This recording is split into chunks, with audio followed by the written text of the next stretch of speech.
Hello, a time zone appropriate salutation to you all, and welcome, guys, gals, and non binary pals, to a special stream brought to you by us, Trans Gloucester, in association with Pride in Gloucestershire. My name is Kate, myself, and my colleague Eli will be your hosts this evening. We have a fantastic lineup today. We have live music from local musical talent Cotton Moth, which you can see on the screen. Not cotton mouth as per my error in our posters, so I do apologise there. We will also be joined today by none other than Comedy Central's Jordan Gray, Annie Wallace from Hollyoaks, Manchester music sensation Husk, aka Alfie Austin, Mermaids representative Jake Edwards, and we have an exclusive interview with former Everton and Wales goalkeeper, MBE recipient, and all-round incredible ally, Neville Southall. Finally, our good friends at What the Trans podcast will be interviewing members of Trans Gloucester to get you all the insider information you could possibly want.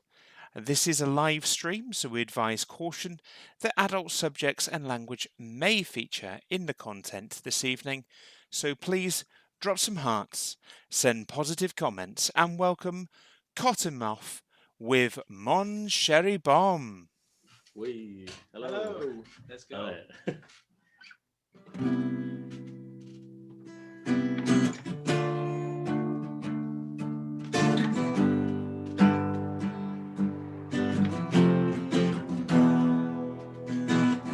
Mon Sherry Bomb, she's my sweetness from above.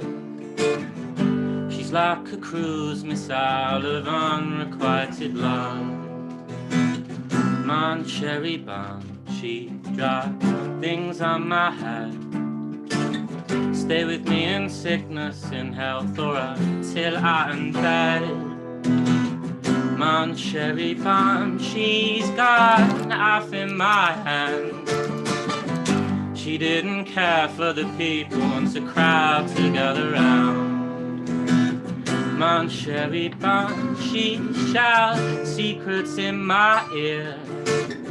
She didn't care for me, she wants everyone around to hear.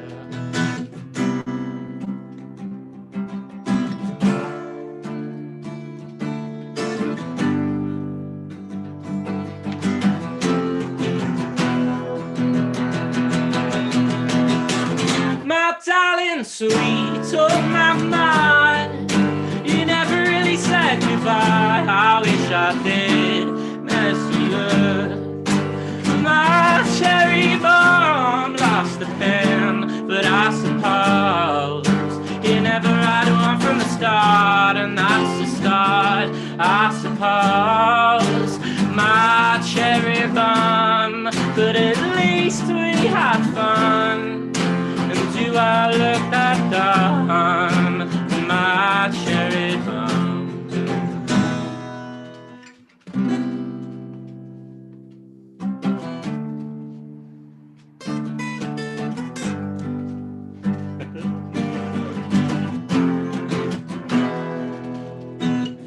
Mon Sherry Bomb, she's my sweetness from above. Must have hit her head on the way down though, 'cause she's looking pretty rough. Mon Sherry Bomb, she's been on a bender for weeks. So if I send her in a taxi, 'cause she can hardly speak.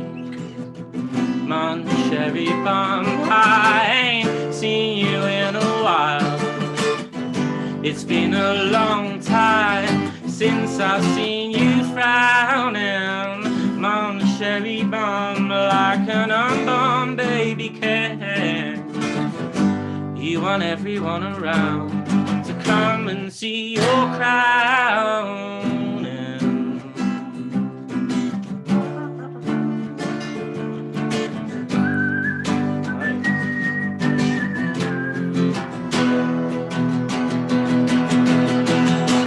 My darling, sweet, oh my mind, never really said goodbye. I wish I did mess you up.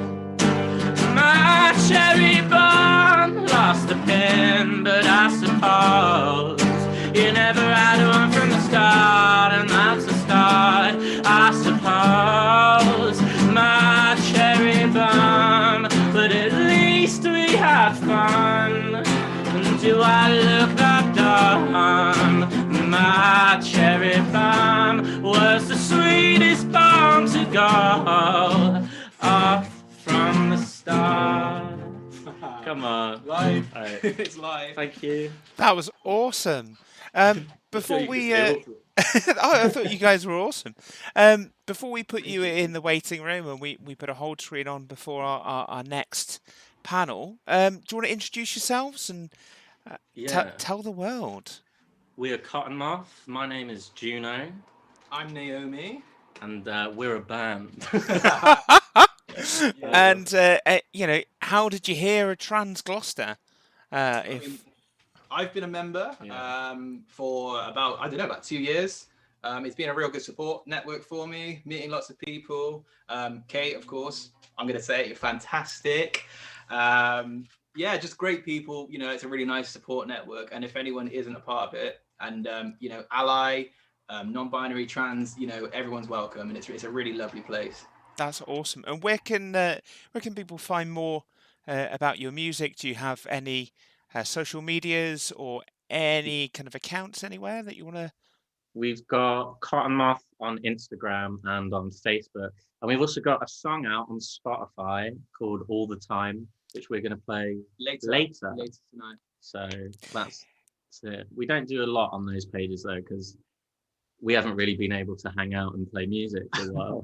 Awesome. And when we can finally get out of lockdown and go and see live music, how can people get in touch and book you to play at venues and various things? I'll take that as the lead manager.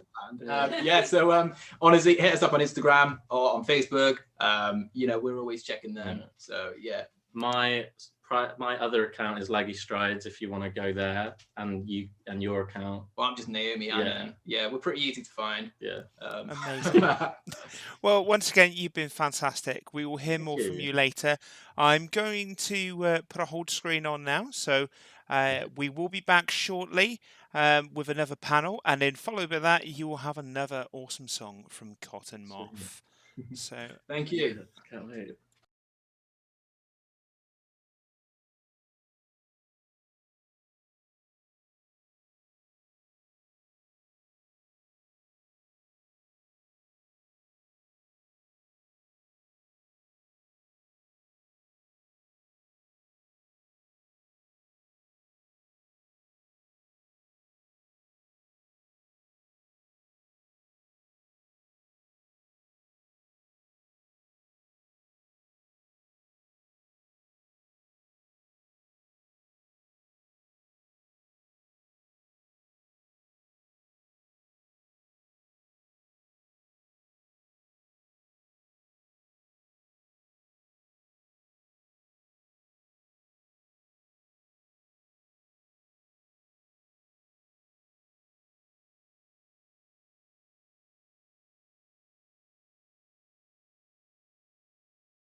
Hello and welcome back. Right now, we'll be discussing with a quite frankly awesome panel the subject of trans inclusivity in Pride with my co host and colleague, Eli. Welcome to the stream, Eli.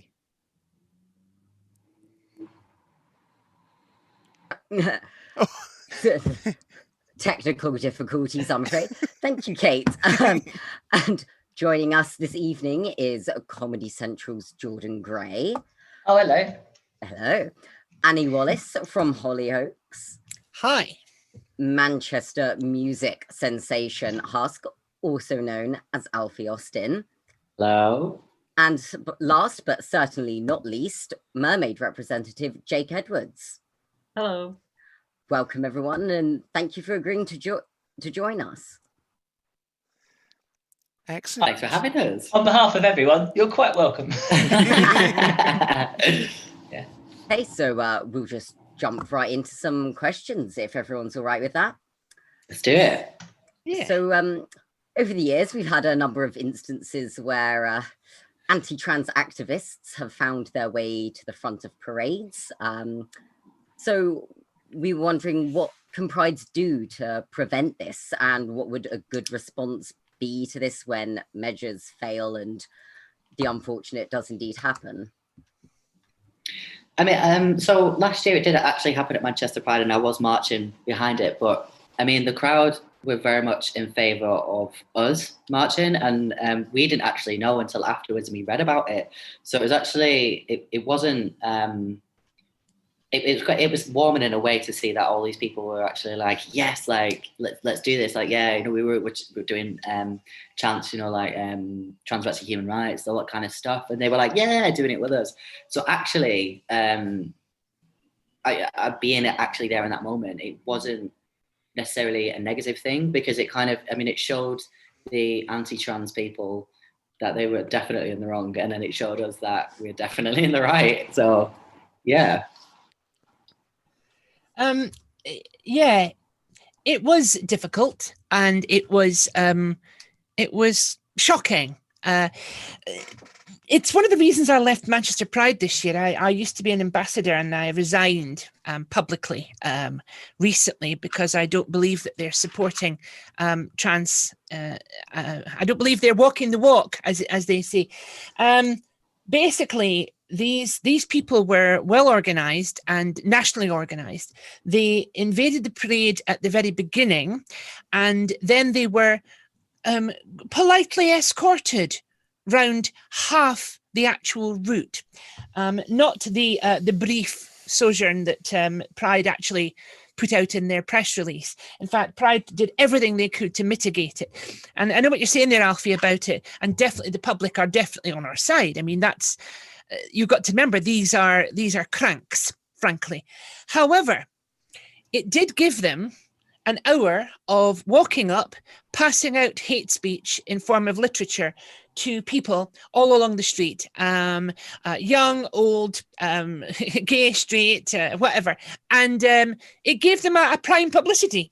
Now, my issue with it is that in both the situations that I'm personally aware of, which is the London one, and then subsequently the one that happened to us last year in Manchester, we all had to wear these wristbands. We all had to have special wristbands and be, registered to be on the parade and everything. And quite frankly, did it matter one jot? No, it did not, because the police and the security seemed to feel that removing them from parades is controversial, even though they have no legal right to be there, other than the legal right to protest, but they had no legal right to protest in that place. So this is a really contentious question you've asked me personally, because I'm furious about what happened last year. There has been no recourse to it in terms of Manchester Pride, and no decent answer. And as far as I'm concerned, I think that every single Pride around the country needs to learn lessons, and they need to have security which can kettle these people. I mean, I was saying, if I go to Piccadilly Gardens in Manchester for a Black Lives protest meeting or something, or any other meeting, and things get out of hand for one reason or another, and the police will kettle a troublesome group. That business of surrounding them very slowly and kind of shuffling them off to one side. And but not if you're an anti-trans protester. You will be escorted round with a smiling policeman. Because we've got it all on video as well, all of it. My smiling policeman requesting, okay, you've had your fun. Could you step aside? No, don't you put your hands on me.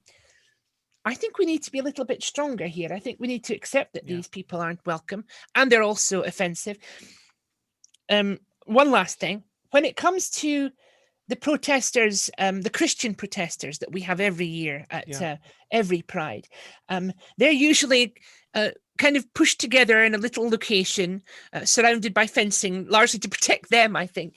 And they stand there and go, it's an abomination and whatnot. And that's fine. Let them have their little space to go, oh, it's disgusting and whatnot. But joining marches and not being physically removed, to me, is a major protection issue. There were people in that parade marching, young people marching for mermaids and sparkle, who, as far as I'm concerned, were at risk from those people.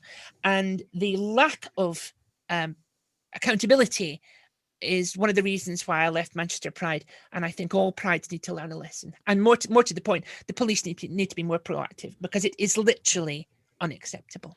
It's a question of due diligence, isn't it? I mean, a lot of the time you hear this rhetoric that the reason why it wasn't picked up is because the signs are too nuanced, or how are we supposed to know that a definition of woman is transphobic? Well, the way that from me, the way that you would do that is you have trans people on your committee. You have trans people at the heart of what you do, and they can tell you when things are wrong.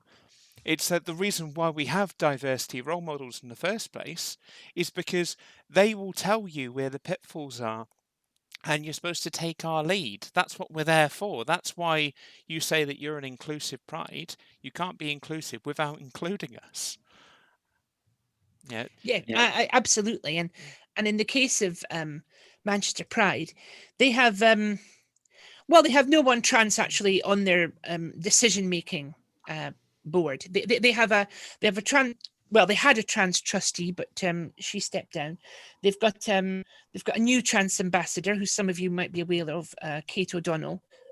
She's been invited onto the ambassadors now because she's been given the vigil to do artistically. So she's been co-opted on. But in terms of organising, in terms of feeding back, there was no... Pride doesn't have anything to do with Sparkle, which is the transgender festival in Manchester. They have no interest in linking up either socially or contextually. Pride want to do their own thing. I think London Pride's a bit better than that, significantly. But yes, you're right. I think the smaller the Pride, of course, Manchester isn't small, and therefore another reason why I resigned. I don't believe that they're in any way effective for trans people, either activity-wise or from a safety point of view at all. But yes, you're right. You have trans people in there at the grassroots who can advise and can say, look, maybe this plan that you've got for the invasion, and they were warned. Trust me, they were warned, because we saw it all over social media. Oh, we think there's going to be a parade invasion this year. Oh, we've got lots of steps. Don't worry. They'll be escorted off. Nah. I think, like I say, I think lip service is the problem. And at this particular stage for trans people in the community, we are very vulnerable right now, not just from violence, which obviously haunts trans people's lives, but actually intellectually as well, because these people are passing out literature, which is basically, and it has all, they were carrying a banner saying, trans lives damage women. Sorry. That was the banner.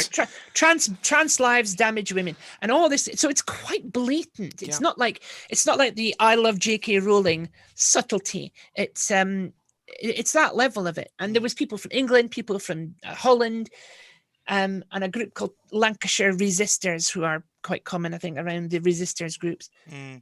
So I did spotted them in the crowd. I did see them, and I did actually at the end of it, I did get one of the little leaflet things they were giving out, and there was a thing, you know, that they say about transmasculine people, how we've kind of been influenced by the patriarchy and we couldn't hack being women and all that kind of stuff, like we've been groomed. So insulting, yeah. Yeah, but I was carrying a banner, and on one side it said something, you know, like trans rights, human rights, that kind of thing. On the other side it said, "Do I look coerced?" And there was people who I know and respect and are very much allies, but they still didn't quite understand it.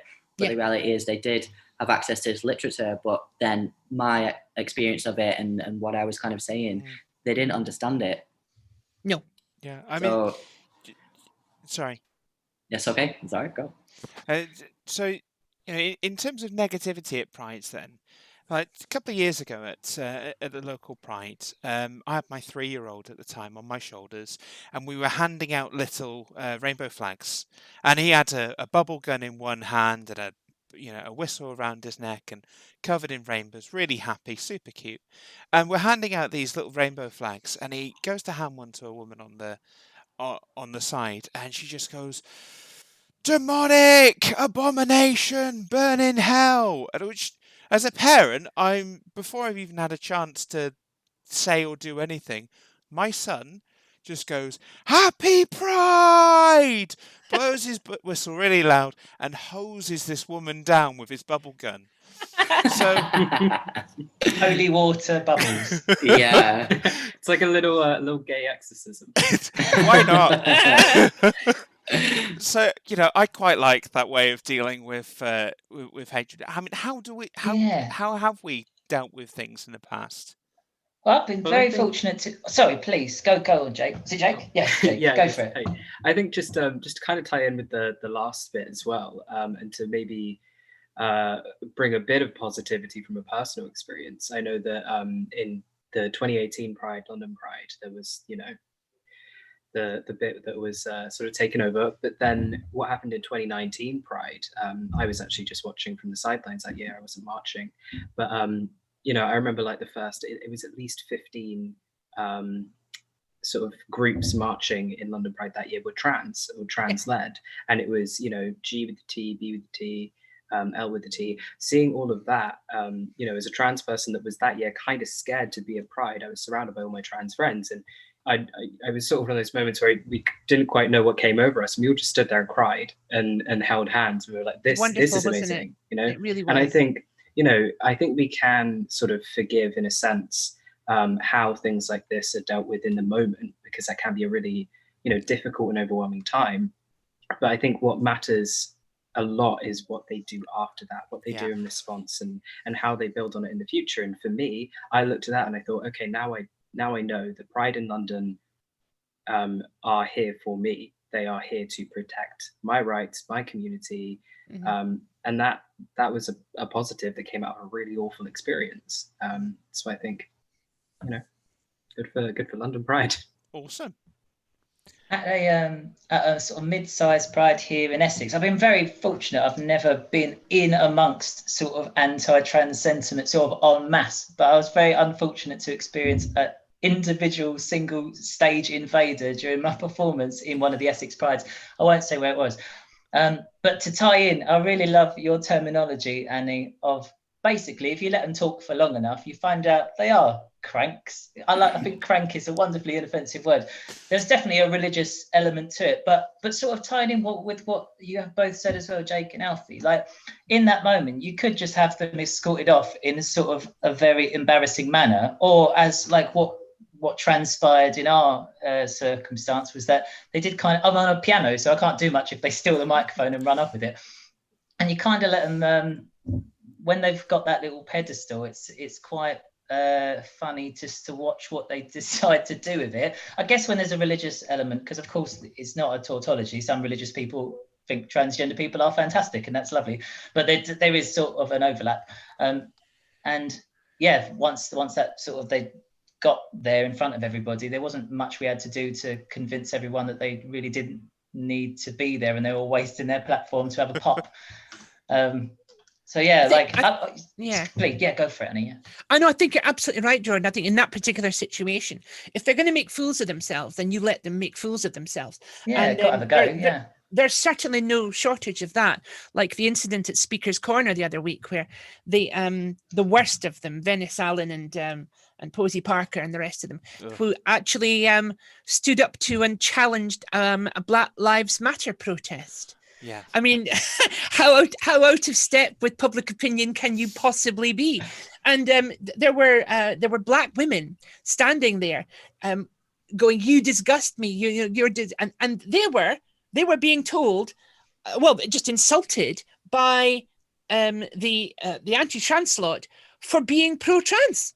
And I was watching it unfold, and I was going, you can't make this up, actually. You've literally taken a position of anti-trans so much that you're willing to involve any other group if they believe that trans is not a bad thing. Yeah. And encompass them. And even Black Lives Matter, which is currently the zeitgeist and the moment of the year, I would say. We've been, Alfie, you were there at the Sparkle protest in Manchester, and we were absolutely 100% inclusive of the Black Lives Matter protest, which had also turned up at the time, and we shared a platform. So there is no depths as far as I'm concerned. And in your situation, Jordan, yeah, that's absolutely great. They made fools of themselves.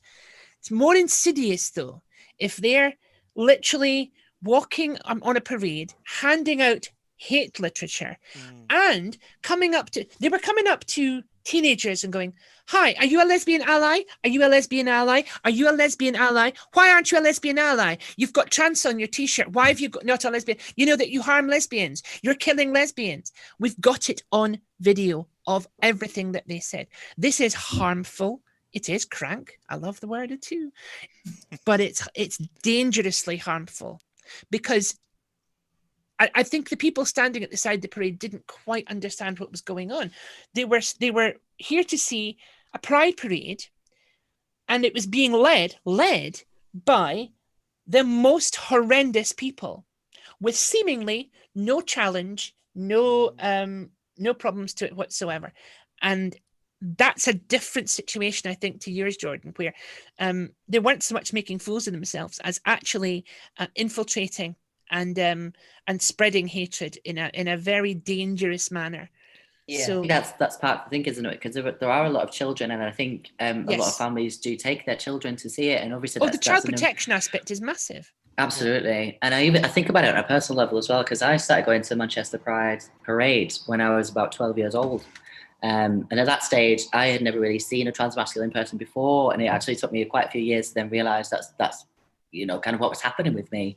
But it did kind of help me realise that anything I was kind of thinking and feeling, there was space for that. It was allowed to happen. But I just think about it, if I was that 12-year-old seeing that at a different, at any of the prides, it would be quite traumatic, and I think it would have definitely set me back a little bit. From a parent's And that's perspective, the issue. Yeah, I mean, from a parent's perspective as well. If I was a cis woman taking my child who identified as lesbian to a pride, and I've got people coming to me, and I don't know much about LGBT. I'm cis. I grew up in Section 28, so education's out the window, and I've got someone coming to me and going, "Well, these groups are hateful towards lesbians." Yeah. So then I will lean more towards those individual groups. They know exactly what they're doing. But what the scary aspect of that is that they're in bed with groups that not just attack trans people, but they also attack lesbians. They have no interest in, because they come from these far right evangelical groups who think that LGBT, there isn't a single letter there that isn't evil. Yeah. From their perspective. So it's definitely a scary thing there. I mean, just to move off from the turfs a second and try and Yes. no, I mean everything Shall that's we? been said. No, well, I think we could probably go on all night, couldn't we? It's one of those things where you can either burst a blood vessel and get angry, or you can go, well, okay, we're telling you, this is the trans community right now telling the wider world what it is that we're unhappy about. What we're hoping is that prides are watching this now, that different committees, and they're learning lessons. They're learning that they need people to actually be vigilant. They need people that understand the nuances, and they also need to understand that if you're treating that little far right evangelical group or the right wing Christian group and putting them in one corner, they should be in the same corner because they're causing just as much damage. But Absolutely. I mean, just moving on then. So in terms of your first Pride, so a lot of people this year have missed out on the opportunity of physically attending their first Pride, which for a lot of young trans people and eggs, people who don't know the terminology, Google, it's really helpful. But people who aren't attending their first Pride, they're missing out on that. So what were your experiences on attending your first Prides? Well, Wow. I remember it was the first time I ever saw a drag queen eating a banana, and it gave me some funny feelings in my tummy. And I remember that very, very fondly. Also, it was really nice that I was really surprised by my first Pride. I was very young. We had bands that were like mainstream pop bands that had no affiliation with the LGBT community. And it's the first time I realized that it was, a part of culture as opposed to LGBT culture. I think Graham Norton was presenting, but it was all tied. He was tying together. Oh gosh, who sang "Bump in the Night"? They were headlining. They were great, and that's something I tried to carry forward. Like I think prides need to always be aware. It's great, of course, to have a lineup of LGBTQ acts. That's very, very important to have that representation. But not to be quite so self-contained. Like, for example, we don't all watch RuPaul's Drag Race, so sometimes I don't know who half the presenters are. But like, just that was my first experience of Pride, realizing actually it could be for everybody. Awesome. I think I was about 13, and I'd kind of got myself on the bus into town. I wasn't really sort of allowed out in town a lot because I was a bit rebellious, like hanging out with the cool kids. So I just sort of, kind of snuck into town, knowing that it was going on. And the town I'm from is called Bournemouth. And Bournemouth actually had quite a good Pride at the time. And I remember, I think just before going to Pride, I was aware of a trans girl who went to the boys' school next to my all-girls school. And honestly, I can't believe I didn't crack at that point. I didn't realize what was going on, but I was like, what if I showed up to Pride with my hair hidden in a snapback and like this elasticated belt around my chest and like dressed up like, I guess it would be like in drag, wouldn't it? Like, that'd be so cool. And I could just imagine that trans girl seeing me there and being like, oh, that's so cool. Didn't do it. I just went and waved a little rainbow flag. And then the year after, my dad came with me, which was crazy. Loved that. But it was quite like in a way a solitary moment for me to be there sort of by myself. But I guess the start of a journey. Awesome.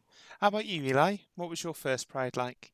Oh gosh. So my first Pride was actually an Essex Pride. And I was newly out with some friends, and it was a very strange experience, I think, from growing up in like a tiny little village in the Essex countryside to, even though Essex Pride is quite small, it was still, very overtly filled with rainbows and glitter and people celebrating their identity. And it did kind of feel a bit like I was having an out-of-body experience, like, oh, I'm actually here.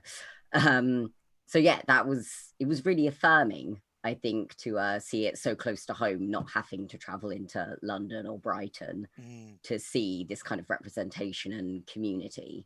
Local prides are so important, aren't they? It's one of those things where, especially if you're a young person, trying to get to a Pride, if you're not out to your parents, also trying to explain to them why you've got to travel to London for a day, I think that's day. yeah. Oh, I'm just going to go to London. Why? Heat magazine? It's interesting though, because I'm the oldest in the room. I can tell you now. And prides were, when I was growing up, well, A, they were scarce, and B, major capitals only, Glasgow, London, and that Edinburgh, and maybe that was it. So I came from Aberdeen. Well, if I tell you that Aberdeen only had its first Pride Parade in 2018, then you'll know where we are with that one. Aberdeen was possibly the most anti-LGBT city to grow up in. It was horrendous. And to be perfectly honest, although I transitioned in 1989, I spent pretty much the 90s not being part of the LGBT community at all. I spent it having a job and living in a flat and getting on with my life and blending in. Stealth was the word that we used at the time, because back then that's what you did to survive, because there were no trans rights. If my boss had found out I was trans, he could have sacked me for being trans, and there would have been no recourse. And get this, I wouldn't have even have received unemployment benefit, because I would have been treated as if being fired was my fault. Yep. You're trans, therefore you deserve to be fired. That's the situation that you were in. Being out, this new out thing, is incredible. And to the point that I only went to my first Pride, Manchester Pride, with some friends in 1999. That was my first Pride, and I was 34. So to me, that was a major eye-opener. I'd never seen it. To go from nothing to something on the scale of Manchester Pride, which is really only second to London Pride in terms of size and expansivity, as it were. So I went to the gigs, the arena, the bars, everything, and I was like, what's going on here? And you know what it made me do? I'd thought about it already, because I was working for Coronation Street at the time, but I'd already thought about it. But it actually was a clincher for me. I went to Pride in August. I moved to Manchester in October. I kind of went, if this city does this for my people, I want to belong there. And that's when I moved down from Scotland and never looked back, frankly. It was a life-changing moment. And to be honest, I dipped my toe in the LGBT community from time to time. Or sorry, dipped. I'm much more involved now, obviously, for obvious reasons. But back then, I was still dipping a toe in. But it was still a major event for me. And as you say, to hear now younger people talk about going to prides when they were learning about themselves. Absolutely. How crucial is that? Yeah. To actually be exposed to such positivity most of the time, to such positivity and also inclusivity, and the fact that there are events for people to go to where they can learn even more about themselves. They can literally advance themselves on as LGBT plus people in the space of a day. Yeah. It's an extraordinary thing. It's a celebration. It's a protest. Don't forget the protest. Oh, yes. And it's an opportunity for education and community and love. And they are essential. And the lack of them this year has been absolutely terrible. But we've been doing all this stuff online. I've done several Pride things online this year, and I've been desperate to get involved on that respect. But what you said there about Kate, about local prides, I've never seen so many crop up in just in the last few years. Smaller areas around Manchester, Bolton, Wythenshawe, Bury, where it's not just Manchester, it's districts of Manchester having their own pride. And even if it's just an afternoon of stalls and events in a church hall, it's still a pride. And it means that people can literally walk round the corner from their house or catch a bus, and they're there and they're being involved. And the beauty of it is that the larger organizations such as Stonewall, such as Mermaids, and Mermaids' outreach now is fantastic. Yay, Mermaids! It's and they're having a presence at these smaller prides as well. So people are in a position to learn about the movement, the history, and about themselves. And I can't think of anything better. That's amazing. I I feel mean, silly about saying that thing about the banana now. no, I liked it. That was a nice segue away from I something can that just was. talk for too long. I'm sorry. That was I like the beautiful. banana That too. was brilliant. I It feel was all brilliant. enlivened by that, what you said, Annie. That's beautiful. Really I mean, beautiful. based on what you said there, Annie, I mean, with gender diversity and gender dysphoria being present in children as young as preschool age, Yeah. how can the trans community welcome families at Pride? And not just the trans community, but how can Pride organisations take that in mind? Because it's not just about parties and parades and gay men anymore. We're included too, and it's A bit. yeah, well, we'd like A to be bit. included. A little bit. No, you're right. It's we are included, and there's a movement toward inclusion. As you were saying there about seeing the London Pride, and I was on the Mermaids bus London Pride last year, and there was just this sea of pink and blue flags. Because of what had happened previously in 2018, there was this massive outpouring of love for the trans community. And I have to say, London Pride kind of bowled me over because of the sheer weight of numbers. But then as we were going around the corner into Piccadilly Circus, and those great big video billboards having trans flags and stuff on it, and it was just like, wow.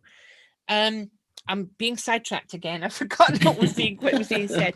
So I'm asking about how can we make Pride more family Yes. friendly? Well, especially for the it's trans simple. community? You make spaces. You make the space.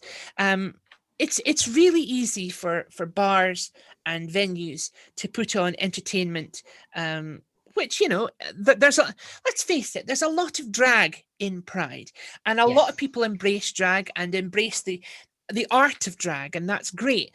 But there's some of us who still find drag a little it's a little difficult sometimes, because you sometimes wonder if the public are able to separate what is performative and what is real lived experience. Yeah. And that sometimes concerns me a little bit. There's a place You for everything. find that, yeah, people talk to you in that way as well. Like they talk to you as if they kind of understand the trans experience because of drag.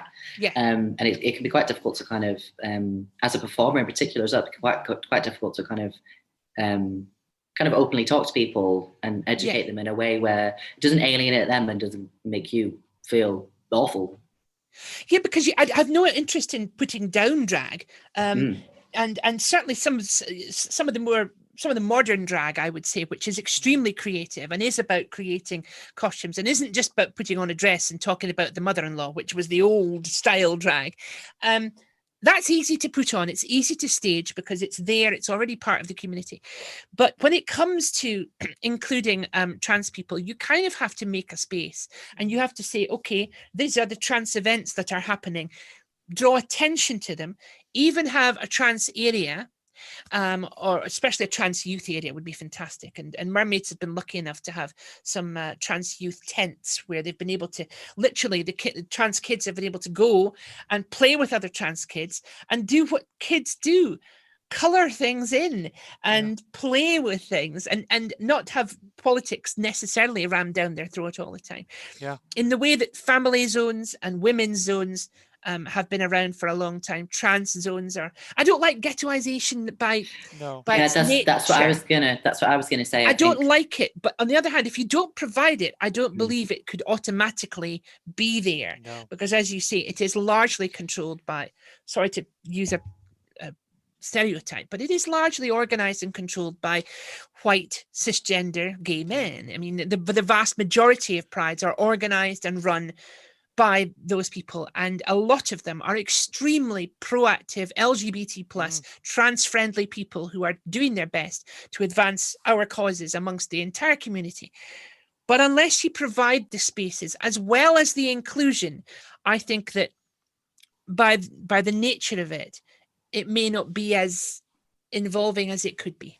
I think it's one of those things as well. I mean, thank you for that. I mean, I think one of those things as well is if you make things family friendly, you also cater towards the wider community. Because if you look at the trans community, we have quite a diverse community within ourselves. Neurodiversity is more common in the trans community than in the cis general public, and it's same with non-binary communities. So, you know, traditional prides, if we were to look at the way that they're structured, they're not necessarily structured as neurodiverse friendly environments. So if prides start engaging families, they're going to find, in my opinion, that they're going to find more trans people turning up, because we've got so many neurodiverse people within our communities. We find it as an organisation. You know, we found that we had to change venues because it was too noisy, and we found as soon as we changed venues, we got a whole lot more people coming in. That's right. And you see now with COVID and everything going on, where we're all online, it's amazing how many people come out the woodwork because they don't have to put up with public transport, the noise of the general public anyway, and public spaces. Yeah. So, you know, I think that the more we look at changing that that traditional view of pride, then the more we're going to include people in the future. We're slightly over now, but we do have a little bit of wiggle room here. I do want to ask one slightly divisive question. Look at that. So, given the history of trans exclusion in Pride, I think we all know our Pride history in terms of who threw the first brick, and you know why we have prides today. So, given the history of trans exclusion in Pride, gay Pride. Is it too much to ask that pride organisations that are not gay specific retire this title? What's everyone's thoughts on that?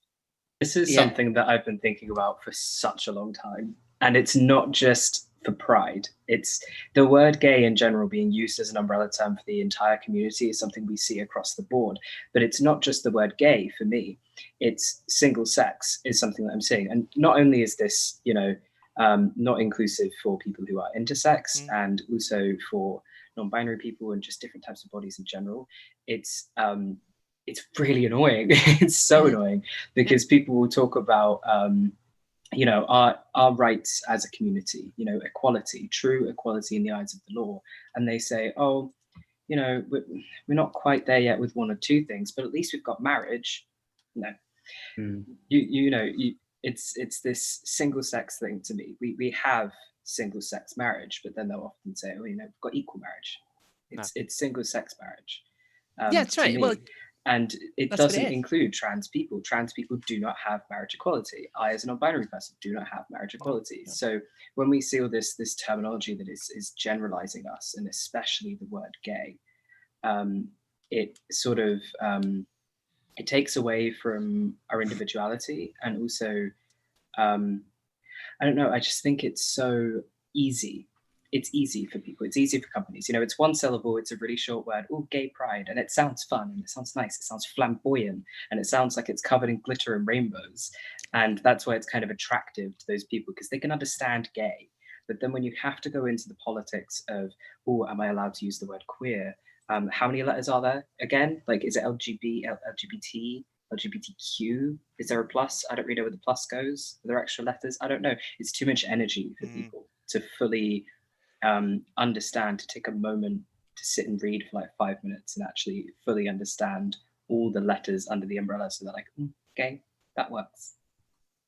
Brilliant. It's my little soapbox moment over. I love it. That's awesome. Right, I think it is time to wrap up. So just one last thing from you. If you were to give one piece of advice each to someone attending their first Pride in 2021, hopefully we'll be out of lockdown by then, what would it be? Let's start with whoever goes first. So, bring wet wipes. That's a good one. That is my advice. Anyone else? I would say, whatever you're thinking and feeling, there's plenty of room for all of that, everything, and it doesn't mean anything in particular in that moment, but you have the space to think and feel all those things that you're thinking and feeling. I think I'd say stay, and I cannot stress this enough, hydrated. Just stay hydrated and like stay out of the sun as much as possible because I get heat stroke every Pride and it's not pretty. There's always loads of people getting heat stroke. It is that thing. I would say don't just look at what is being provided by the Pride organisers.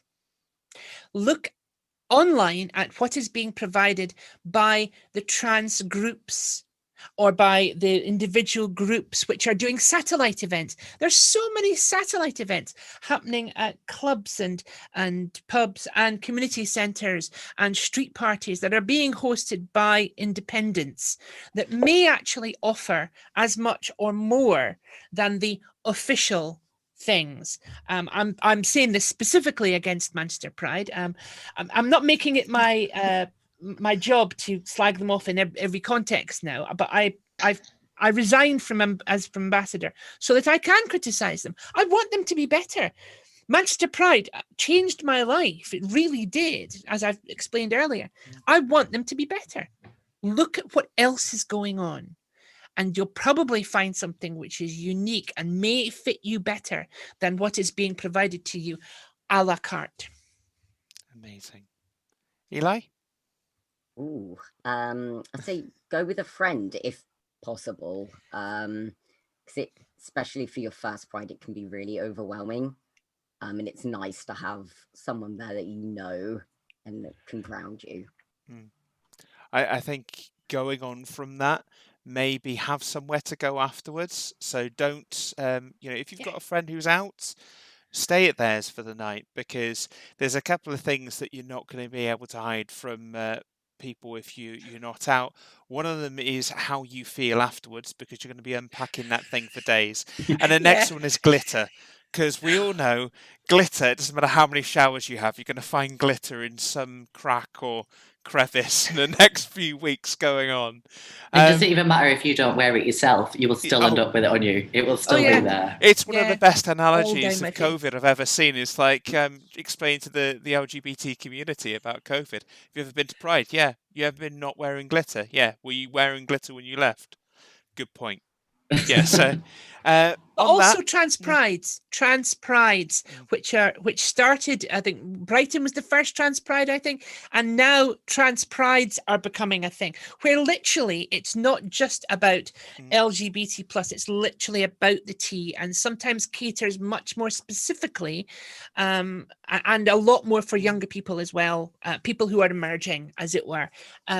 So there's a lot of that. There's Trans Pride Scotland. There's obviously Trans Pride Brighton, Trans Pride various other places. Manchester for 16 years has had its own Trans Pride called Sparkle. Jordan, you've played there many times, and what a fantastic weekend that is, isn't it? It is fantastic, and you're absolutely right about the satellite events, of course, because they're all the way down Canal Street and far stretching. Some of the best experiences can be those little pockets. I spent my first ever Sparkle in the LGBT foundation, like literally the whole weekend, because I was just coming out that year. So I learnt about my rights so much at work, education, loads of stuff. It was so important to me. And it's a really good event as well if you don't drink or you're not kind of into dancing and that kind of thing. There's loads and loads of stuff happening.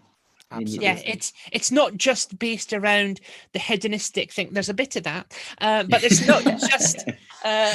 We like a drink, but it's not just about that. As you see, there's stalls about education, about marketing, about the LGBT Foundation, about Stonewall, about mermaids, about everything, and the trans prides. If you're still wanting to learn about yourself and about the community, wonderful place to go. And sparkle. Actually left Sparkle with a fiance. My wife proposed to me backstage at Sparkle. Yeah. Yay! Yeah. On this, I'm afraid I'm going to have to cut us loose, because we are waiting for our next guest is waiting in the waiting room. So what I'm going to say is just thank you again, everyone. You've all been incredibly awesome. Big thank you to all of our guests today. Big thank you to Jordan Gray from Comedy Central, Annie Wallace from Hollyoaks, Husk, aka Alfie Austin, and Mermaids representative Jake Edwards, and not forgetting, of course, our very own Eli, who will be joining us later in our interview with What the Trans. So if you'd all like to sign off, thank you so much for coming along, and I will see you hopefully soon. Thank you so much. Bye. Thank you. Bye. Best of luck. Happy Pride. Happy Pride.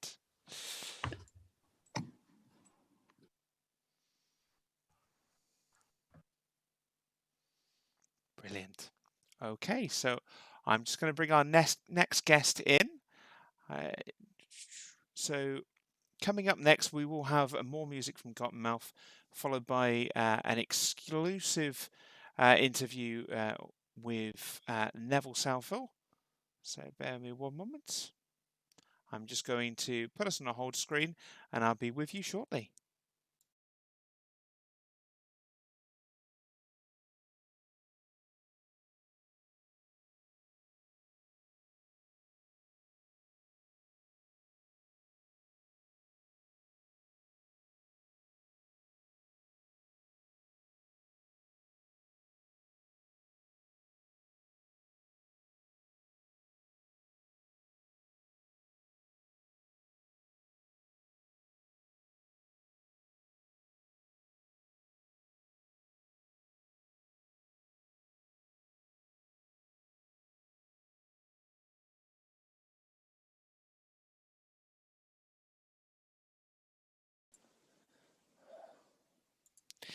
Okay, so joining me today on the subject of allyship, we have a Welsh former international footballer.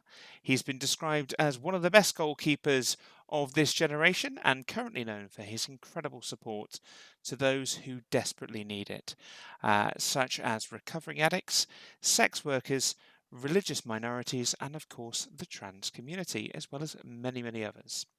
Welcome, Neville Southall. Thank you very much. So Neville, how are you doing? I'm tired. I've had a long day. Oh, It's a bless mega you. day today, to be fair. I've got a book coming out next week, so I'll be doing interviews. I've been to work. I left my house at 6. Did a full day's work. Went to Swansea City Stadium. Did some filming. Come home. Did an hour with the Guardian. And now I've got you. And then I'll be having a cup of tea and I'm going to bed. Oh, bless you. Well, thank you so much for joining us. I mean, for those not familiar with you outside of football, can you tell us how you came to be an ally of the trans community? I suppose, in all fairness, when I looked at Twitter originally, I didn't do much with it. But we had a lad who was clearly gay, but was incredibly homophobic at the same time. And I thought, this lad's going to come out at some stage. If he comes to me, because I used to go in the car, we used to give him a lift, because I used to drive some of the kids around in school. What am I going to say to him? And I didn't know. So I came on Twitter, really, and I started talking to the LGBT people. And I thought, this is mad, really, because if I don't know anything, then other people don't know anything. So let's just try and give somebody a voice. So I had a couple of people come on. Then I met a really nice couple of trans lady, and she was really good. And she told me all about the trans people, and I thought, well, I couldn't see anything. I didn't know anything about it. I didn't realise how hard it actually was to become a trans person. I thought it was just, you put a dress on and that was it, really. That's all I knew. But the more and more I've talked to trans people, the more and more I realise it's such an incredible thing to do, because it requires incredibly determination. It requires that you have the courage to make the decision to be the real you and not the you that everybody else wants you to be. And that's hard enough, for somebody, I suppose, born in their natural body, because I don't think trans people are born in their natural body. They just have a shell. And sometimes, I think of them as butterflies. They start off as caterpillars and then they blossom into a beautiful butterfly, because that's what they're supposed to be. They're supposed to be themselves. And I think anybody who tries to stop somebody being themselves is a complete and utter idiot. And I think if you really believe that that's who you are, then that's who you should be. And nobody should be able to tell you that what you're feeling is wrong, because only you know. Yeah. And I was talking about it before. And I don't know how well it'll go down with you, but I think, when you have some babies born and they have, congenital twins, for instance. Yeah. Everybody can see, that's not right. But if you have a woman in a man's body, I can't see it, can you? So because you can't see it, a lot of people can't understand it. So as you get older, even yourself, you must be questioning. I really feel like a female. I feel there's something different. I'm not. I'm not the shell. I'm different inside. So I can understand that battle, and that's why I think it takes incredible courage just to come through and go, "Oh, do you know what? I'm just going to be myself, and I don't care what anybody says. This is a real me. You either like me or you don't. If you don't, I don't really give a monkeys." Yeah. And for me, that's where it is. Really, I don't like seeing people, not being allowed to be themselves, because I think for anybody to reach their full potential in anything, they need to be themselves. And if the biggest thing is if you can't be yourself with yourself, there's no point, is there? You're never Yeah. going to have the life that you want. No, So have the life what you want by being yourself. That was my absolutely. short answer. Thank you. I mean, authenticity is so important. And you're right that there are people who have body disassociation. I mean, before I started social transition, it was definitely me. I didn't associate with my body. I didn't care what happened to it. I didn't care how I presented. I had no self pride whatsoever because it wasn't me.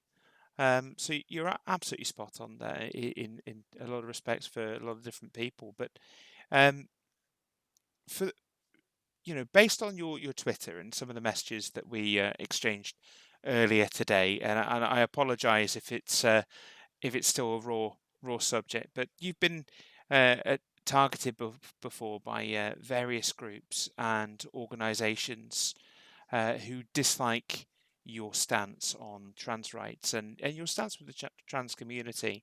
I mean, what does that look like, and how do you deal with that? Well, people that don't know me don't realise that I'm incredibly stubborn. And the more you try and force me to do one thing, I'll do the other. Even if it's completely wrong sometimes, I'll just do it. Well, the way I got by in my football and my career was by believing in what I did and incredibly stubborn to the point of annoying everybody. So the more people had to go at me, the more I thought, right, shove you. I'm going to show you. When people started shouting in the terraces, "Oh, you're shit, you're this," but right, okay, you're going to shut up next week because I'm going to do this and I'm going to do that and I'm going to play so well. You'll never speak to me like that again. They still do, to be fair, but in the main, I'm really stubborn. So for me, I always think of success in terms of if I get loads of abuse, I know I'm doing the right thing. Yeah. It's that time when when you're successful because you attract lots of abuse, and that letter. Well, they wrote to the Prime Minister because I've seen the letter to the Prime Minister. They wrote to a Conservative MP, which they put in the letter, which I wasn't very pleased about, because it shouldn't be writing to Tories anyway. And then they wrote about sort of, well, I showed you the pictures, didn't I, of Yeah. what the headings were. And I thought, and in their little introductory letter was, this is about free speech. We've done this through, we don't want to cause any problems. Well, you shouldn't have wrote to my work then. Two, it's not free speech if you actually send me the letter. You're directing it to me, so how could it be a free speech? I thought free speech was you give your point of view, not to anybody in particular, because that's what you said. But look, at the end of the day, I think trans women are women and trans men are men. But I ain't going to change because I get some idiots writing me letters. No. And once I've made my mind up about something, that's it. I'll just stick with it. And I think, well, I can't see what the big beef is.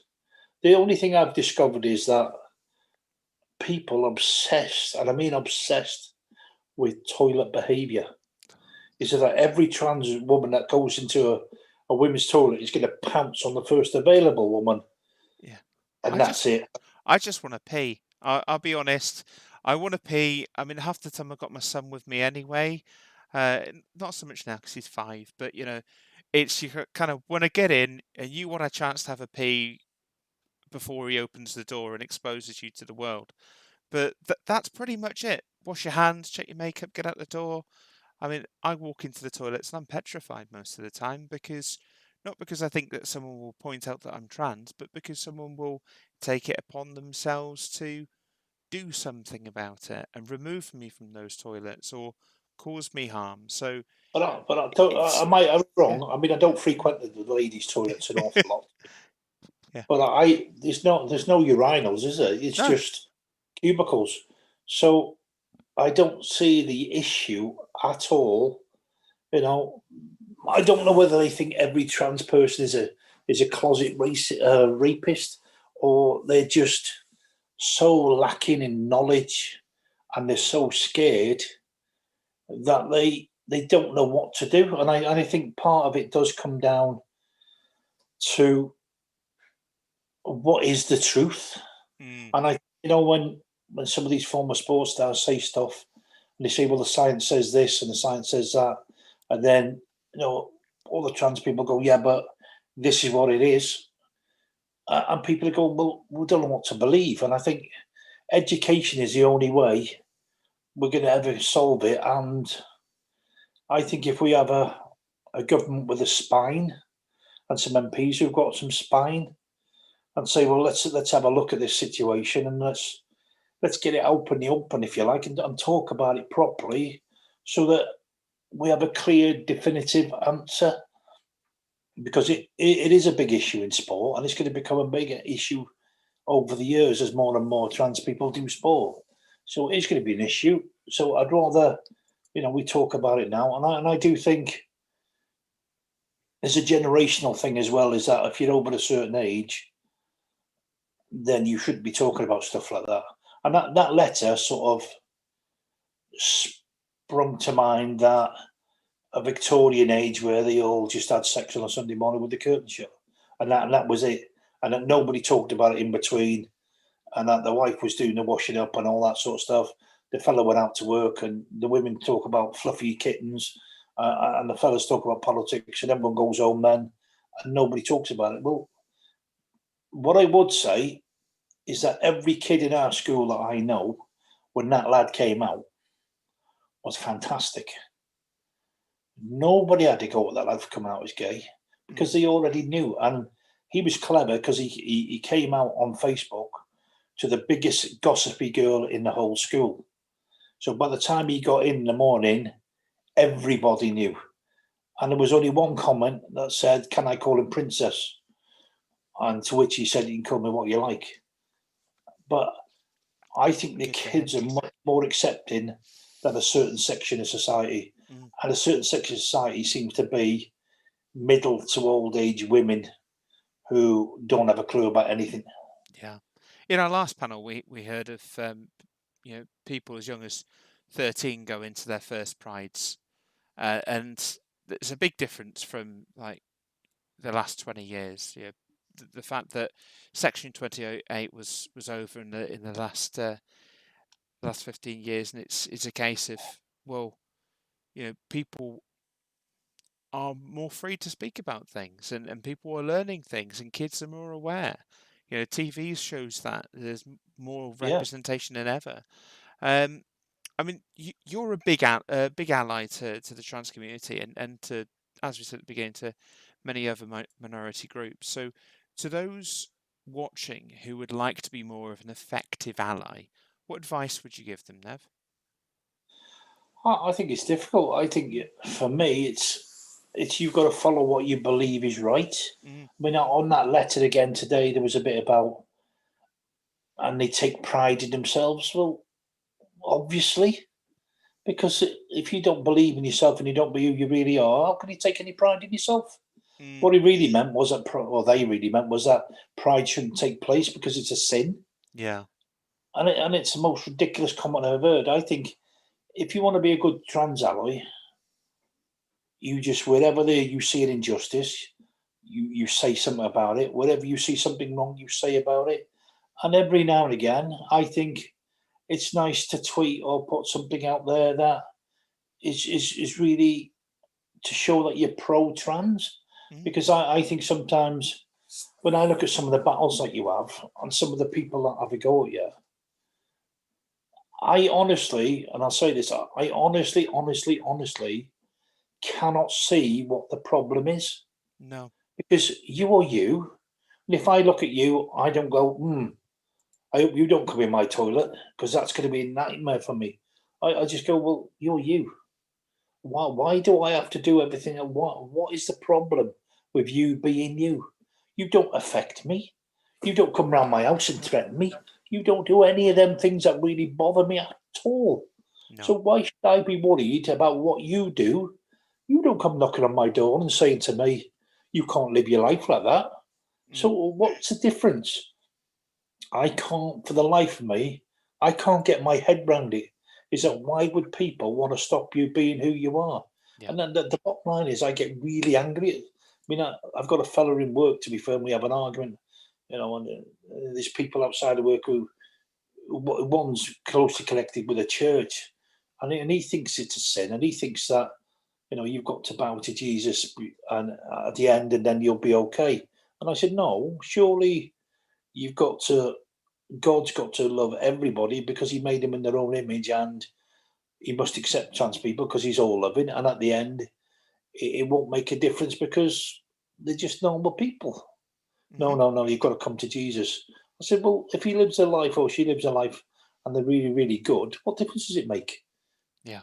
No, and I find the injustice that you face horrendous, but I also think the image of a trans person is twofold. One, yes, there is a seedy side, but there is with all women and all men. The other side is Well, that, everyone has their kinks. of course you do, yeah. Every community's got people with kinks, Yeah, and of course and there shouldn't be kink shaming in my No, personal opinion. I don't think there is. No. But I think also nobody knows enough about trans people. And then that's why I wanted, the girls to come on and the lad to come on and talk about it and talk about their struggles. I talked to a lady who went through the food transition, and her personality and her confidence is incredible. Right. And I've never seen a change in a person. I thought, she was confident enough, to be fair, but she obviously wasn't happy. Then she had the change.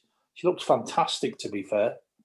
But the change inside, you can see on the outside. Yeah. It's just amazing. And I'm thinking, I wish everybody could see what a difference it would make to a person once they've actually become themselves. And that's the only thing, if you could show that, or you could bottle it, it'd be fantastic, but you can't. No. So I think educate people while you can, stick up for trans people whenever you can. Yep. But don't just do it. See, I sit down sometimes and I look at other stuff from other people and I'm going, oh my God, why are you saying that? And I think it comes down to a fundamental thing in this country where that nobody knows anymore where to go for the truth. Nobody knows what the truth is. Yeah. We don't know what's the truth about COVID-19. Nobody actually knows. What are we supposed to be doing about it? Nobody knows. What's the truth about anything? Well, if you read this paper, it says this. If you read that paper, it says that. You listen to one party, it says that, one party to that. Please just tell me what the truth is. And because there's enough people to muddy the waters about trans people, then I think it's always a grey area because we can't quite get to that definitive thing. We'll go, shut up, this is this. And they come back with, yeah, but that's that. And I had one when I turned on Twitter just now saying, well, I suppose you'll be happy when all trans people are champions in their sports. And I'm thinking, well, you're missing the point, really. Well, if they're good at their sports. Well, but they're still missing the fundamental thing. If anybody is allowed to go in a race by a governing body, they're eligible. Yep. So they're not. If you meet the criteria, why not? Well, yeah, obviously, yeah. And I think, but why are you having to go at trans people doing that or that sport? Yeah. When really you should be focusing on if they're eligible, why shouldn't they go into it? And then people can't get their heads around that. They keep saying it must be down to the individual. And it's not the individual, is it? No. The individual can only race in a race they're eligible for and they meet all the criteria. they can't race in another race that they can't do. No. So I think the misconception around trans people is just frightening. And the things I've seen the girls go through, or well, read and talked to them, Mm. I don't think people realise how determined, how much courage it takes, how much mental strength it takes, and really we should be celebrating that. Look at this person who's gone through all of this to be who she is or who he is, Yeah. and I think that is a fantastic thing to be able to say. And see, I don't know. I still don't know what a definitive trans person is. Is it somebody going through the transition? Is it somebody who's had the transition? Is it somebody thinking about? And that's the bit I get confused of. So what I try and do is just go, well, okay, yeah, whatever. Well, I'm quite happy. let them tell you, I think, is always a good Yeah, indication. I mean, yeah, there's always going to be people who will say, "Yeah, I'm an attack helicopter," but those people are assholes. It's not well, that. I Yeah, but I mean, I'm conscious of time because I know you've been about today and you've been a really busy man. I do have one more question that I'd like to ask you, if that's yeah, sure. okay. So I'm a big fan of how you wind up haters sometimes, especially on Twitter. I think you've said in the previous interview that you have a bad day and you go, do you know what, sod it, I think they're going to have a bad day as well, and you shower the trans community with positivity. Out of all the causes you support, it seems to me like the trans community is the one that causes you the most amount of grief and backlash. Um, what would you say to those people who spend so much time pushing anti-trans and gender-critical agendas? Because I imagine some of them will be watching now. But if you had anything you wanted to say to them, what would it be? Well, get a life and do something positive. See, do you know that, daft as it seems, of all the things on Twitter, do you know what the worst thing I've ever had is? What's that? When I said I didn't like Alan Partridge. That was the worst stick I ever got. So look, for me, I know that there's going to be a certain section of society that don't like me supporting trans people. And on a bad day when I come on when I am a bit tired and whatever I am, then yeah, maybe I'll stick a bit on because I know they're going to get really annoyed. And then when they start hassling me, and if they get abusive, I'm in a fortunate position where I really sometimes don't have to say anything. I can just retweet their things, and all the Everton fans will get on their back, and they will do my work for me. So sometimes it's good like that. Sometimes I'll just block them, and sometimes I'll just write something. But I always try and look on their account to see what's gone on, because I think there's always something in there where, most of them, I would say 99% of them, are scared to death, and they're scared to death because they have no knowledge. And I can understand that, in a small bit, because when I had no knowledge of anything, you don't know what's right and what's wrong. So, Yeah. but what I would say to them is, talk to trans people, because I found them great, because they're just normal people, and I suppose I was as bad as anybody else, just thinking that I'll talk to a trans person, also, and you see trans person as a different person. And it took a little while when I just sort of seen them as who they are then. So I do think, so I can understand that they'd be scared, well, not scared, but naive. But then I'd hope they'd come round and go, well, you know what, actually, it doesn't matter. People are people. So in an ideal world, we'd all be purple, wouldn't we? We would. We'd all be purple, and then it'd come down to some other characteristics, probably. But at the moment, I have to say I'm not over keen on the name trans. I think there's got to be a nicer word than that.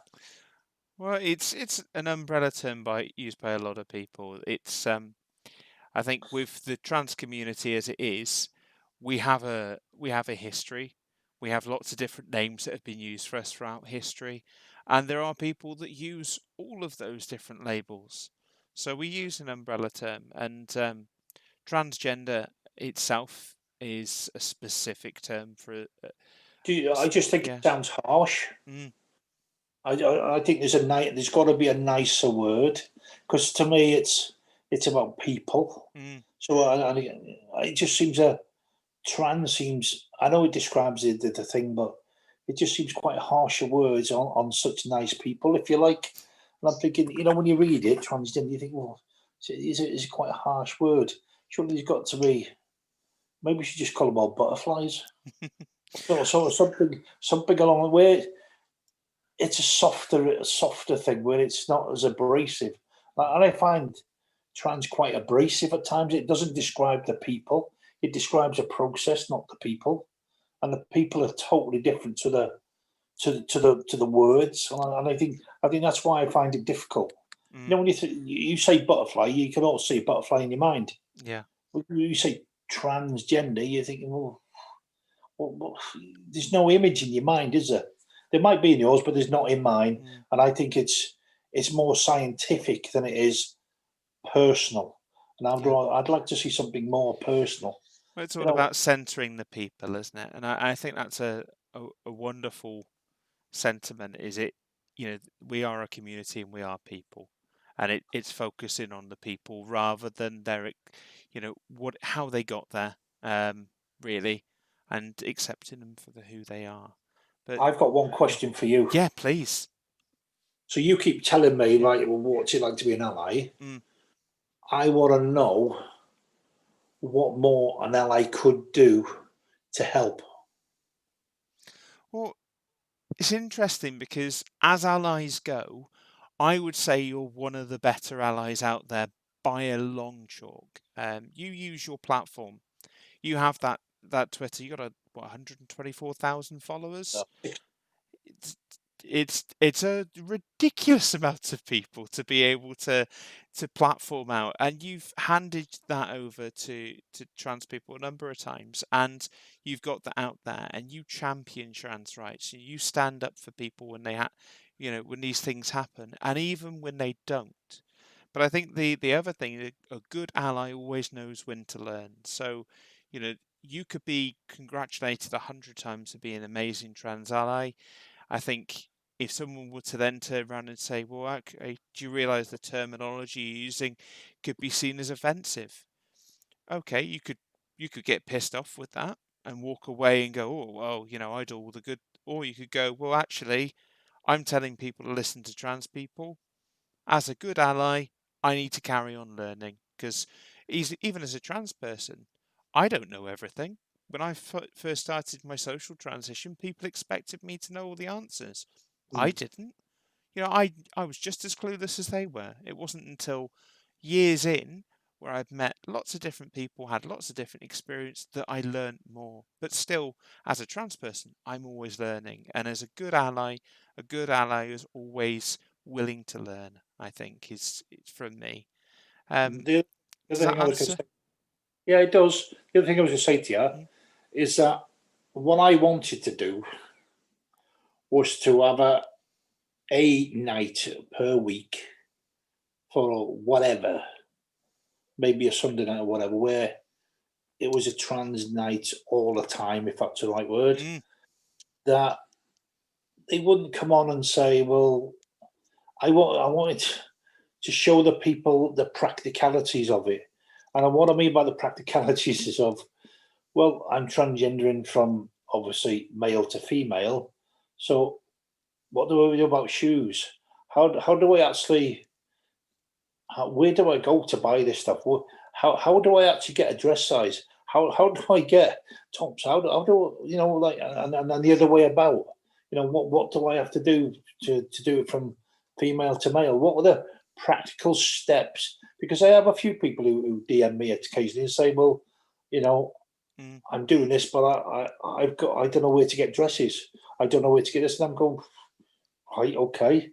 So I wanted something on Twitter where it was a weekly thing where they could just discuss the practicalities, and I think by doing that, people would also see outside of the trans people that it is a lot about the practicalities of things.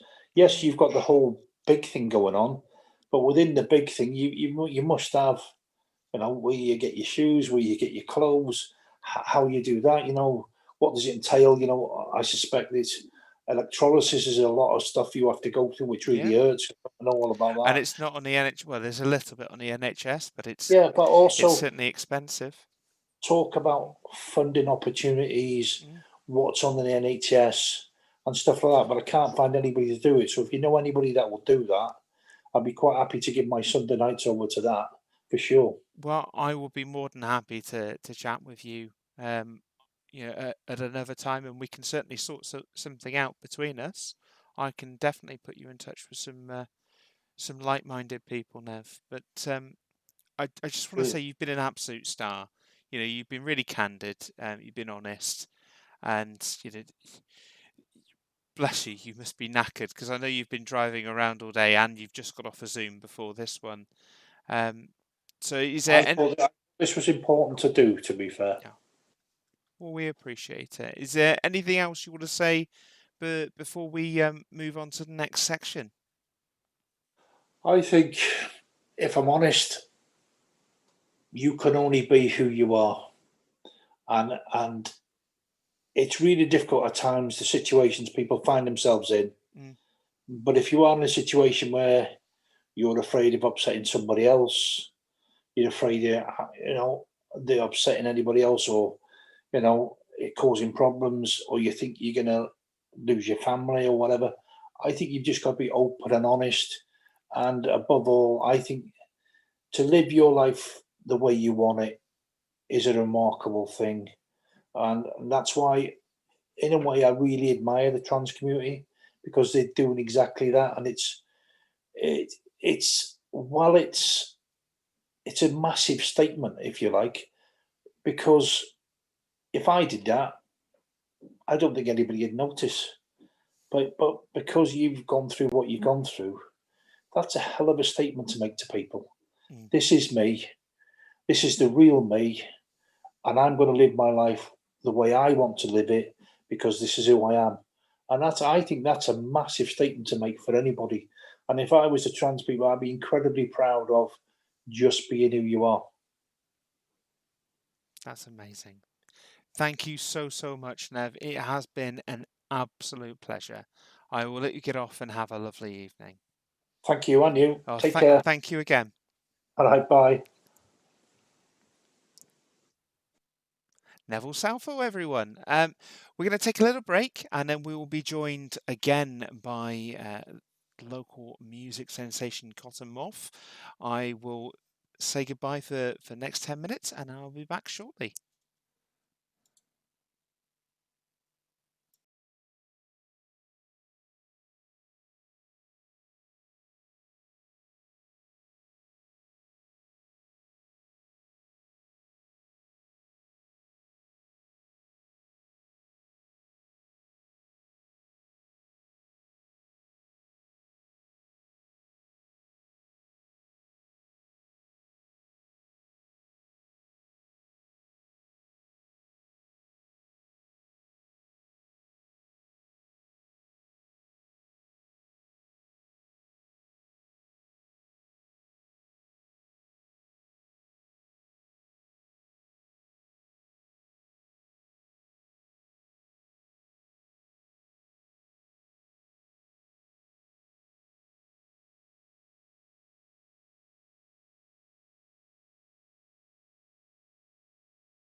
Welcome back, everybody. Coming up, we will be joined by Michelle Snow from successful UK Trans News and Media podcast with What the Trans.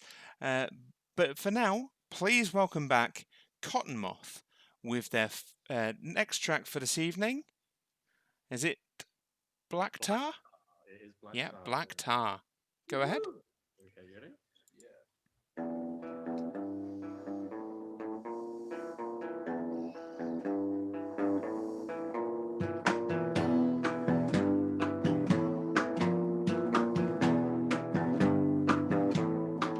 Cause I'll take what I want. I keep pulling at the thread till all the clothes fall off.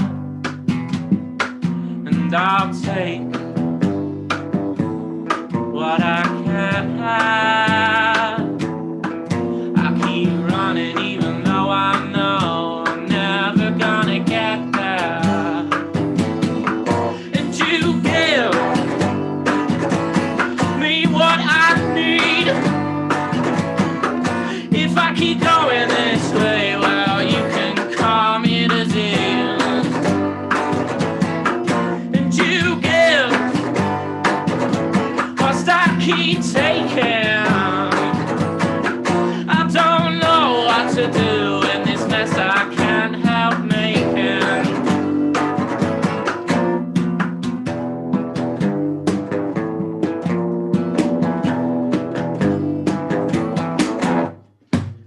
Black tar coming out the woodwork, work hard just to take a chip off the soul, work hard for nothing.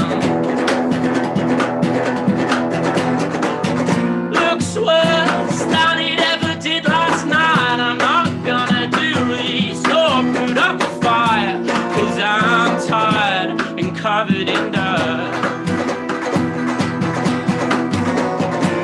Cause I'm tired and covered in.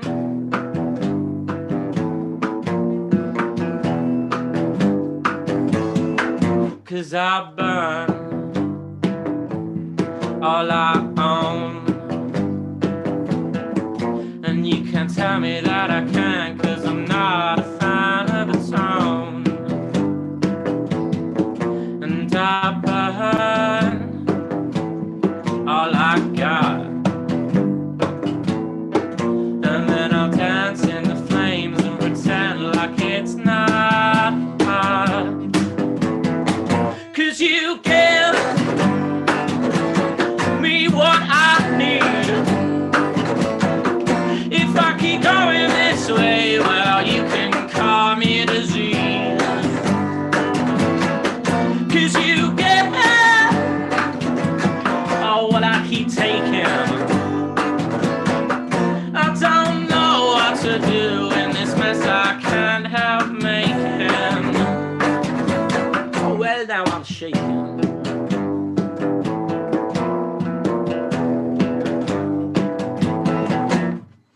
Black tar coming out the woodwork, work hard just to take a chip off the soul, work hard for nothing. Looks worse than it ever did last night. I'm not gonna do this or put up a fire, cause I'm tired and covered in dirt. Cause I'm tired and covered in.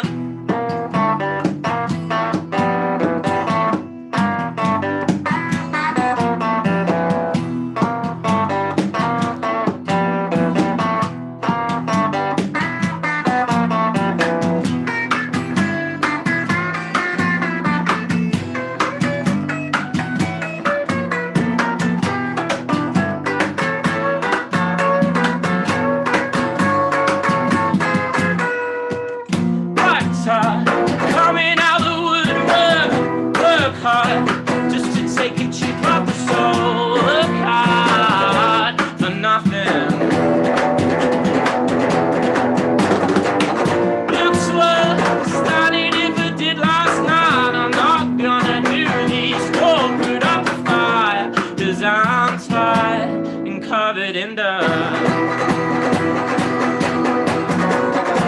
'Cause I'm tired and covered in dirt. Woo! Oh my god, that was awesome. Thank you. Oh, that was absolutely incredible. Oh Thank you wow. very much. Yeah, that was incredible. I just want to say to you guys, I've actually had a message from the Pride in Gloucestershire chair, and they would like us to offer you an invite to perform on the main stage for Pride 2021. Yeah, Um, that'd be amazing. well, Amazing. we can chat off screen, and I'll certainly pass your details on to JJ. But yeah, that was awesome. Thank I you. really Thank you so enjoyed much. that. That gave me chills. Right, I'm going to put you back into the waiting room. There will be more from Cotton Moth after our interview All right. with What the Trans. Thank you so much. Right. Cheers, Bye-bye. guys. Thank you. Right, now I'm just going to put us on hold, and we'll come back with an interview from What the Trans.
Welcome back. Thank you again for Cottonmouth for their last song, and also thank you to Nev and all of our guests so far. Now, I'm going to be handing over the reins to journalist and podcast presenter and producer, Michelle Snow.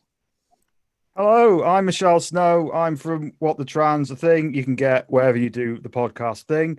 Welcome to.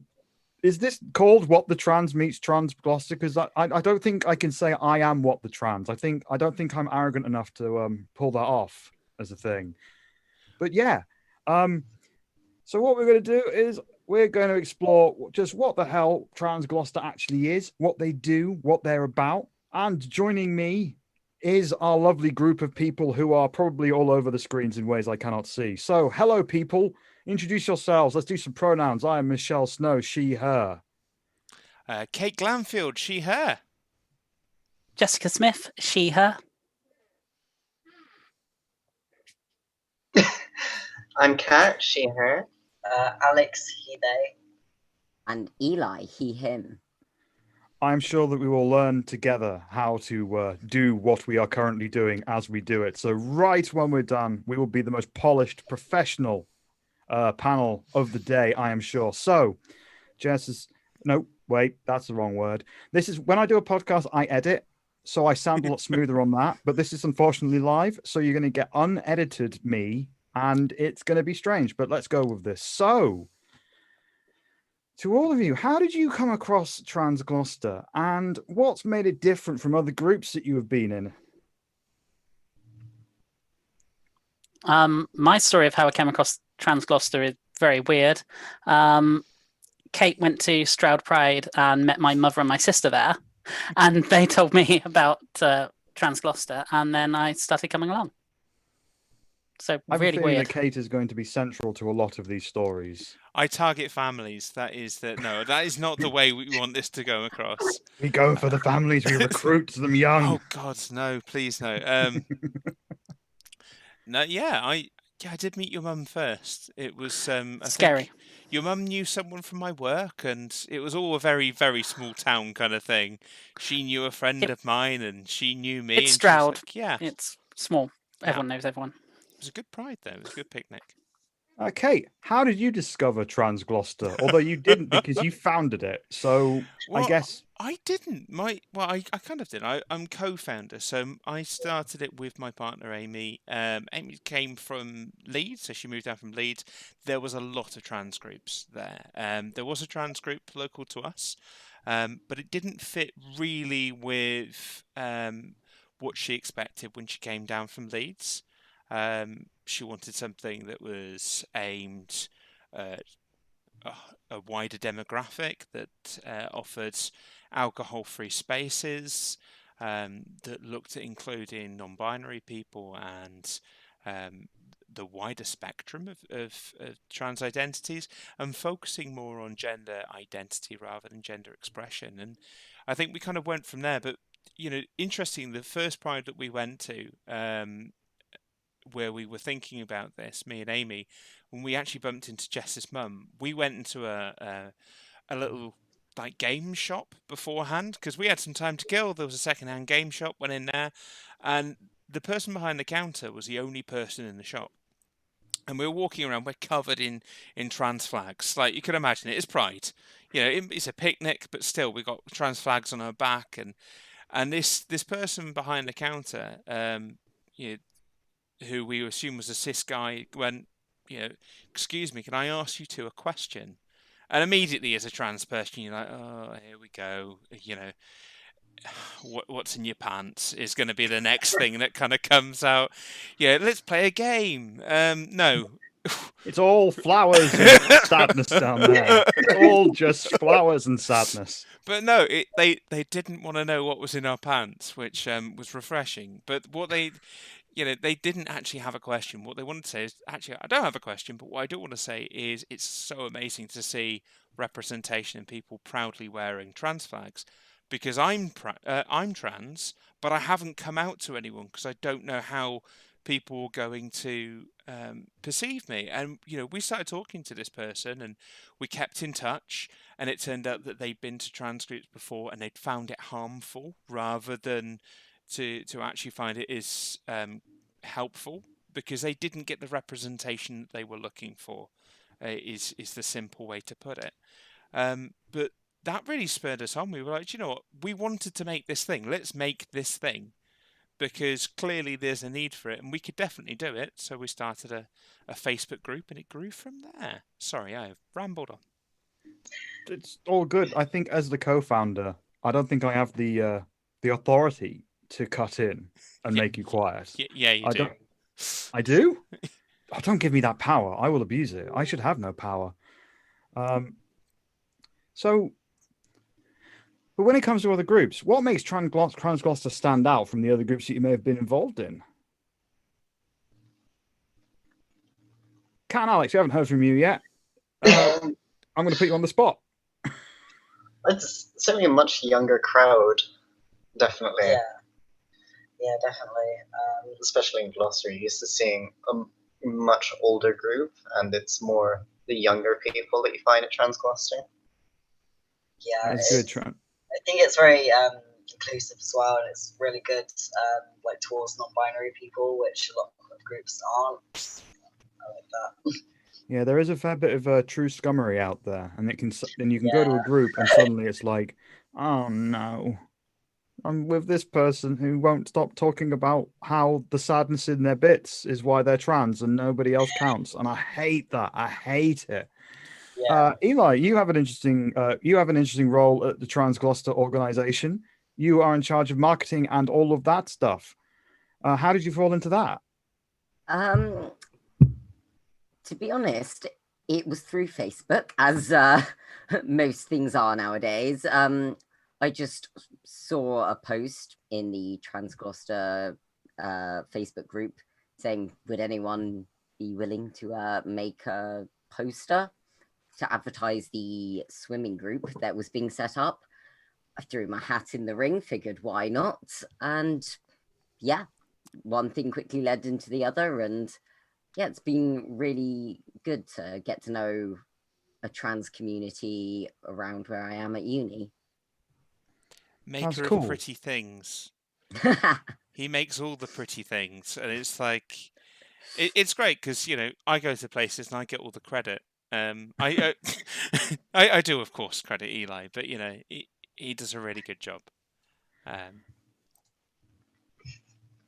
So, jumping on to what Eli said about the swim group, what kind of events and activities do you people get up to? Do you rob banks?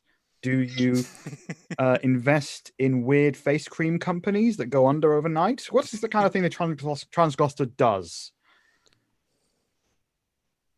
Jessica, I'm pointing at you. I'm going to put people on the spot. I've decided. What do we I'm do? going to be like the Paxman of trans journalists. I've decided. Okay. Jessica, give me an answer. So I like going along to I liked going along to the weekly meetups. Big chill. Yeah, the big chill. Originally a small cafe, and now at the climbing centre, although currently a WhatsApp group. And yeah, it was just really good to just go along there and just chill out, and you know, talking lots of computer games, actually, lots and lots of gaming, and it was just nice just to relax with people and be able to talk about stuff and just find people, you know, with this in common, and just hang out with them and just, you know, make friends. Talking to Kate whilst you know making some notes for this, Nintendo did come up a lot. I have a feeling that Nintendo is one of the founding pillars of Trans Gloucester by the sound of it. I have bought a Switch now. Yeah. Well, we used to, or if we were still doing physical meetups, we used to take a couple of Switches with us, and we bring a bag of board games, a bag of books, a couple of Switches, and other handheld consoles. And yeah, there's been a number of times when like a big chill turned into a Mario Kart session, and a whole bunch of people bring along their Switches, and you've just got like 6 mini screens set up on the table and 12 people with tiny controllers. But it's good. It's, you know, people can do whatever they like when they come to a big chill. That's the whole point of it. You can sit there, read a book. You can sit there, have a nice conversation, make some friends, and it's not imposing. People can just turn up and sit on other tables if they're worried about joining the group, and they can kind of suss out the group before they join us. That happens quite a lot. you'll notice that there will be someone who's joined. They look familiar, and that's because they've actually turned up for the consecutive 3 weeks, but they've been sat in the corner of the room rather than been sat with you. So you encourage them to approach, join the collective slowly. Yeah, absolutely. I mean, we have families turn up. We've taken our son before. We've had people bring their daughters and kids, and it's easy when we're all playing board games and playing Nintendo to bridge the kind of age gaps. But it's also nice for the families to see, what kind of social group is available for their kids as they get older, and the fact that like you said earlier, Jess is a software developer.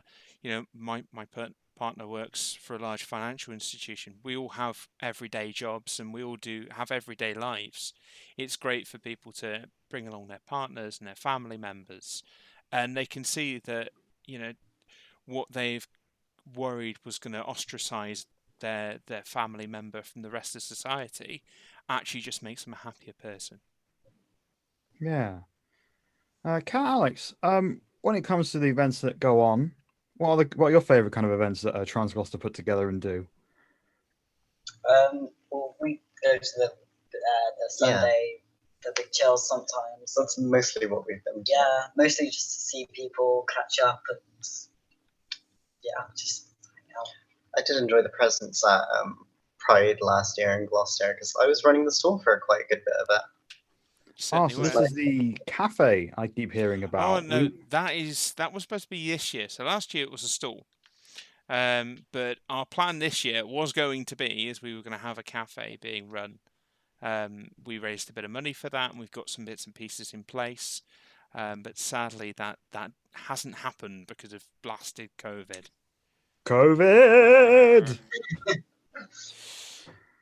We've all lost something because of that gosh darn virus, but it's okay. I've heard that Trump is coming to the rescue. I've heard that he will save us all, and I have my faith in him. I am not injecting bleach.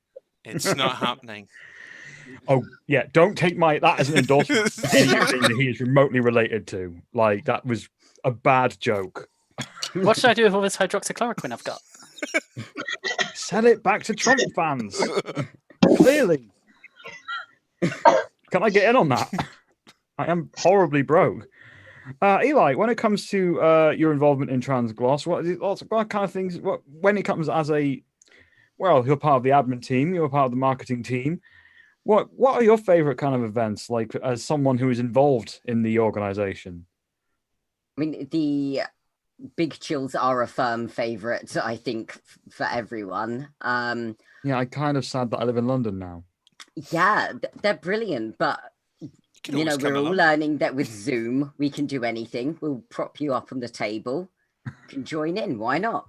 But the swimming group that has been set up has been amazing. It wasn't something I'd even thought of. And having the chance to go swim again was pretty incredible. And another Eli in the group has kindly been setting up trans mask gloss groups, so just providing another space for an even more specific subset of trans identity. So yeah, really the community led groups are the best. Yeah, you don't really see a lot of groups taking trans mask people into account like that and giving them their own thing, because it's endless wall to wall white trans women, and as a white trans woman myself, I'm sick of us, to be honest. We're everywhere. Let's get out the way. Let's get some other kinds of people in. I don't know why is that? Why is it always white trans women that seem to be like at the forefront of everything? Anyone have any thoughts on that? Because I genuinely have no idea. I don't know. I honestly don't know, but it does seem to be a thing. I mean, in terms of the community events, we do have. We had one that was really popular in Cheltenham earlier in the year, and sadly, obviously, COVID got in the way. But that was meant to be a pop-up. So we do once a month. We have a different thing, and we kind of trial things out to see what people like, because everyone's got different interests, and we want to keep things going. We want to keep it fresh. We don't want to just keep going to go to a restaurant once a month and keep that being the thing, because people are going to get pretty sick of that, and it's not financially accessible to everyone. So we did something in Cheltenham last. I can't remember what month it was now. I don't even know what day it is, so don't ask me. But we did something in Cheltenham. It was a clothes swap. And it was quite good because everyone just brought all their clothes that they didn't want. So people who Such a good still idea. had a wardrobe of like previous gender clothes got rid of them, and they saw them go to a good home. It's like the soft version of when trans people talk about surgery and they're like, oh, I wish I could give my genitals to the other the other side of the trans spectrum, but if not, the clothes swap was really good. Actually, I forgot about that. That was a really nice event. Yeah, because when I came out in 2012, in the dark before times, before everybody knew what being trans was, I had to go and buy like a whole new wardrobe. It ran me up about £300, and I still have like duty clothes that I don't really like, but I use them as pajamas. So I have recycled them, but there was a lot of bags of clothes that ended up at Oxfam, which isn't the worst thing, but yeah, I'm pretty sure there was a trans guy metalhead out there who would have really liked some of the stuff that I had. We had some really interesting items that turned up. We had somebody turn up with like an entire work suit, like a proper office suit, and it's like a madman suit. Yeah, like like a £200 suit, and it's like buying a new wardrobe is expensive. You talk about any kind of social transition, and as much as we are our gender identity, regardless of our clothes, if you tore out my wardrobe now and replaced it all with what will be perceived as male clothes from the blue section, from Burton's. Does Burton's exist? Yes. Burton's. Oh God, I hate Burton's, but when it existed now. But yes, do continue. Yeah, if you replaced everything from Burton's, then I would struggle. It would affect my mental health, and if I didn't have the money to replace it, it would cost a lot of money. So things like that were good. We did have a yoga session coming up that proved quite popular, but sadly that was literally right at the beginning of COVID. It was like, I think she turned up, but no one else did because they didn't want to die. So it was like, yeah, good on my health. I'm glad that not... COVID gave me the excuse to not go for yoga, to be honest with you. I mean, it's quite bleak to talk about the upsides of a global pandemic, but doesn't mean there aren't any. Masks now we're getting and electrolysis is probably a good one for the trans community. Whenever I went for electrolysis or laser, I'd have to like put my my scarf over my face, regardless of what time of year it was. Yeah. So when it comes to like the pop-up sessions, I heard that you were going to have a very, very special guest, but then COVID happened. Yeah, Sophie LaBelle. Those who don't know her, she's a graphic artist. She specializes in trans cartoons, just really explaining what it's like for the trans experience, and it's normally aimed at kind of the younger generations, but in a way that older generations can really pick it up and unpack the messages that she's doing. But she's also a really lovely speaker. But yeah, she was going to fly in from Canada, right? Yeah. We were going to be part of her tour, but she was happy to include us. That was really nice. I mean, yeah, like that shows that Trans Gloucester's got some clout. You can attract some, in the grand scheme of things, very minor celebrities, but in the trans community, quite big names. That's gosh darn cool. Like, we couldn't get Sophie LaBelle on the podcast. Well, we have tried. So I'm a little bit jealous. And also, it should be said that this is why we ask you a lot to help us out with guests. So when it comes to like a pride that's outside, there's sun, hopefully, probably rain. What does Trans Gloucester look like? Like, what is Trans Gloucester's involvement there? What does that look like? Eli, like when it comes to the marketing angle on things, what kind of wonderful creations do you make to make Trans Gloucester's presence known at Gloss Pride? Well, I have to admit, I have never been to a Gloss Pride. Now I you're just know, making I me know. look silly for not doing my research. How dare you? That is because I am only in the area due to university, I have to admit. But when it comes to the posters, I am pretty on the nose with the good old pink, white, and blue. Perhaps it's stereotypical, but you know, we own the trans flag. We like to get it across and let people know that, as like obviously as we can, that it is a trans group for trans people, and trans people are welcome. Yeah. I've got a So question. you are present in the form Sorry. of your art. Your art is present.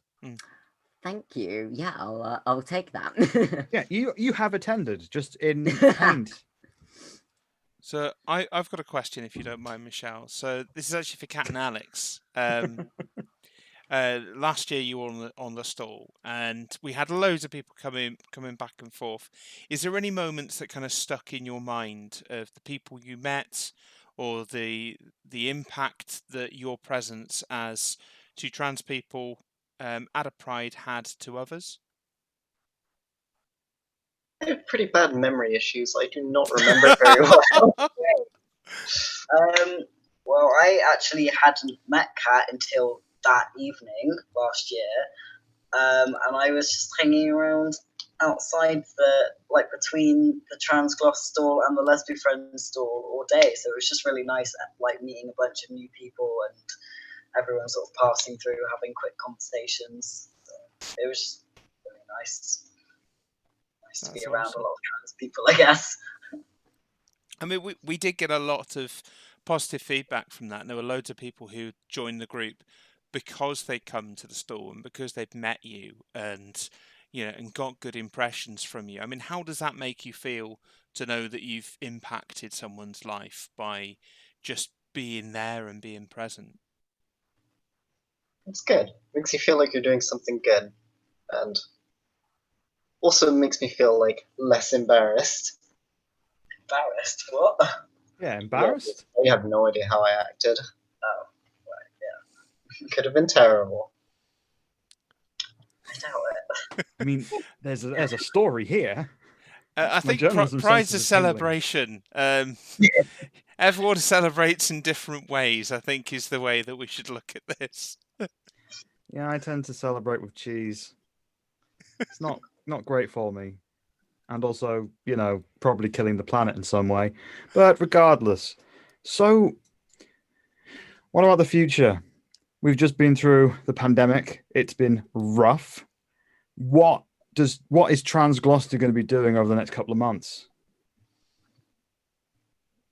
I suppose that one's for me, isn't it? I mean, it's for all of you. You all make up the group of Trans Gloucester. I'm seeing you all on an equal level. I'm being full socialist on this. I've definitely got some answers, but I'd love to hear what people want to see from Trans Gloucester in the future. Particularly, that is a better question. Yeah, I mean, whilst we're stuck at home... Rewind. So, what would you like to see happen? What would you like to see Trans Gloucester get up to, people? I mean, assuming that this COVID stuff finally gets over, I'd like to see the swimming stuff start again, and I'll actually go this time because I won't be busy doing work. Yeah, it's just I'd like to see the physical events come back, and I know that's out of everyone's control, but I think that's what I'd like to see. You know, I'd like to see Trans Gloucester put on a sort of trapeze act. I think that's what should be in Trans Gloucester's future. I just want to see. I want to see tightrope walking, basically go full circus, but without the animal cruelty. Well, we had someone in our group who does pole dancing, and they were going to look into a pop-up session of pole dancing fitness. Oh, that would be so much fun. That'd be awesome. Group. So that was something that we potentially were going to have on the cards. So yeah, get your bum over from London, and we'll get you on a pole. Either that, or sure, let's do this. We could get you up the climbing wall because you know, the warehouse who we go to for our big chill, they are a climbing centre, There are quite a few of us that do go climbing afterwards. It's not officially part of the group, but it is definitely something that people do and they enjoy. But It's not mandatory then. No, certainly is not. That has made sure that at some point I will be at a big chill. I'm not good at climbing. I'm a faller. I'm not a climber. Well, I'm a belayer, so I just kind of sit at the bottom and make sure people don't fall. I use my weight to their advantage, as is pretty much what I do. But yeah, always looking after people. Always looking after people. So we've got the when things are a little bit less diseased. You've got the big chill, which is weekly on Sundays. You've got various pop-up sessions once a month, and you've got the swim group. But how can people get involved if they like the cut of all of your jibs and want to, hang out and do all of the fun things? How do people do that?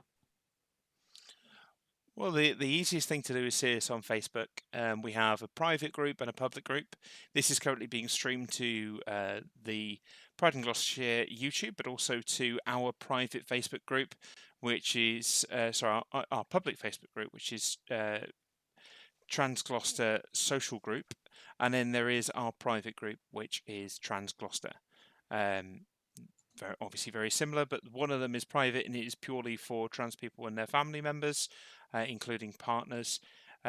Also, our email address is transgloucestershire@gmail.com, or you can hit us up on Twitter, which is Gloucester Trans at Twitter, and we are pretty good at answering direct messages and things, but we definitely want more people. We want to see more sessions.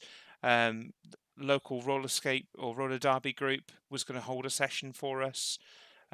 Super awesome. Definitely get involved with them soon. But whatever people are interested, you're always going to find someone else who is interested, and it's a lot easier to go and do something if you don't have to explain yourself. Part of the reason why we end up making friends with a lot of trans people as trans people is because we're sick of the questions and we just want to get on with life and not have to worry about that. So if you've got an interest, come contact us, share us. We might even make it into a thing. All right. So before we sign off, quick fire round, one by one, starting going Kate, Jessica, Kat, Alex, then Eli. Favorite thing about Trans Gloucester? 3, 2, 1, go. The people. I was going to say the people. The gaming. I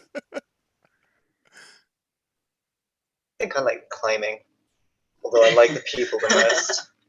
What about climbing people? Hey, they're a good bunch. No, I mean climbing on people. That's what I was going for there. Okay. Sure. Did I just make the stream a bit blue? I think I just made it a bit blue. Alex, what's your favorite thing? The inclusivity. And Eli, and you are not allowed to say your own art. What? You can. I'm joking. No, I won't.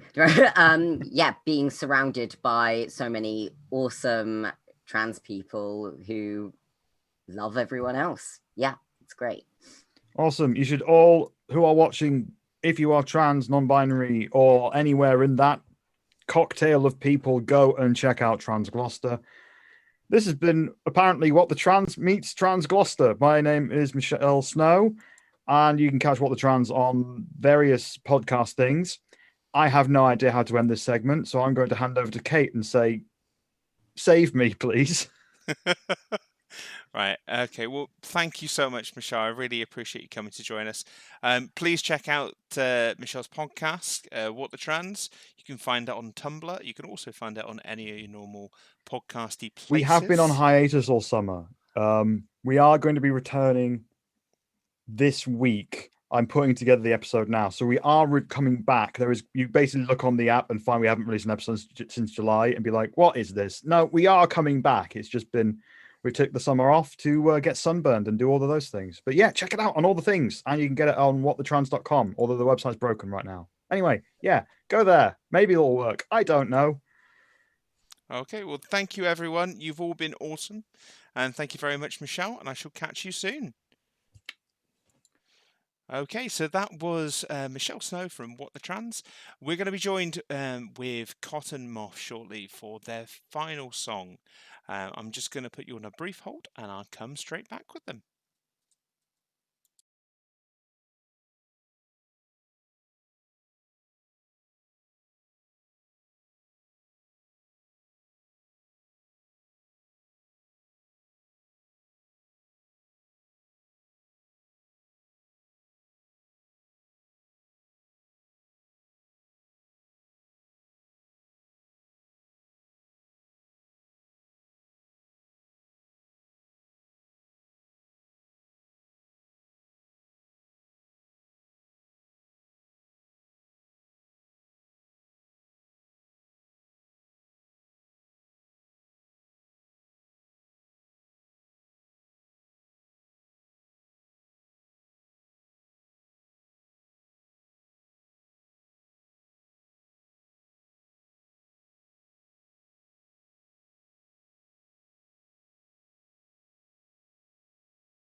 Hello and welcome again to the final section of today's live stream.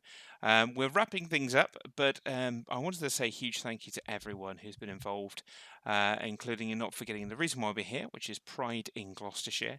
Right now, we have the awesome and one and only Cotton Moth. They're going to be playing their final song for this evening, and they're going to be playing us out with a song called All the Time. So, Cotton Moth, over to you for the final time, and thank you again. Sweet. You ready? Yeah, man.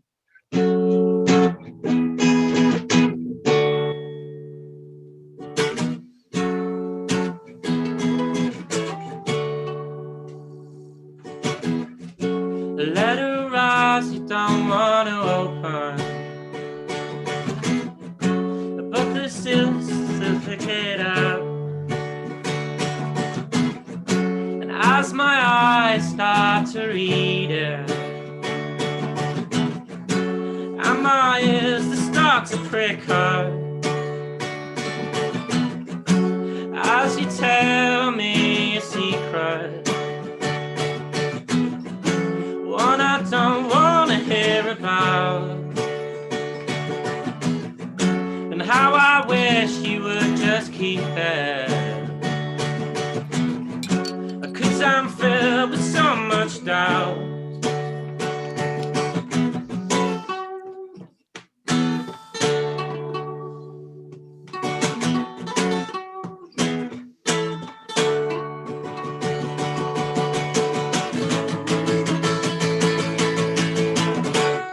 We command, hold you up all the time, all the time, all the time.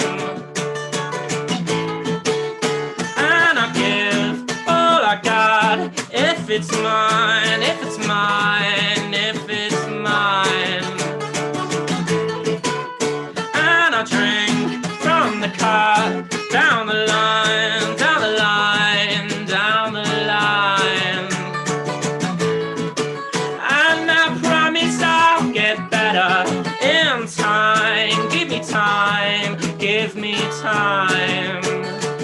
Not the time, not the time, not the time to hear about it. So I whittle the days right by, and I wish them all away, and I try my best to shine, but what else could I say?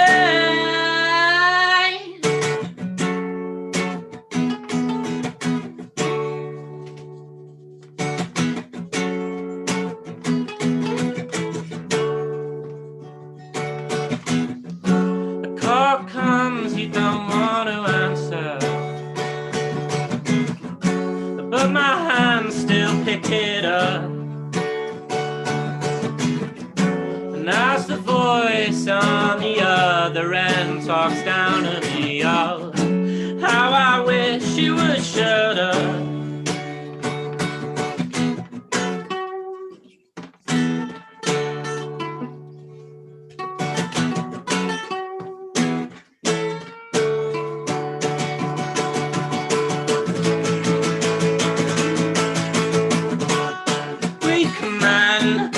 You are all the time, all the time, all the time.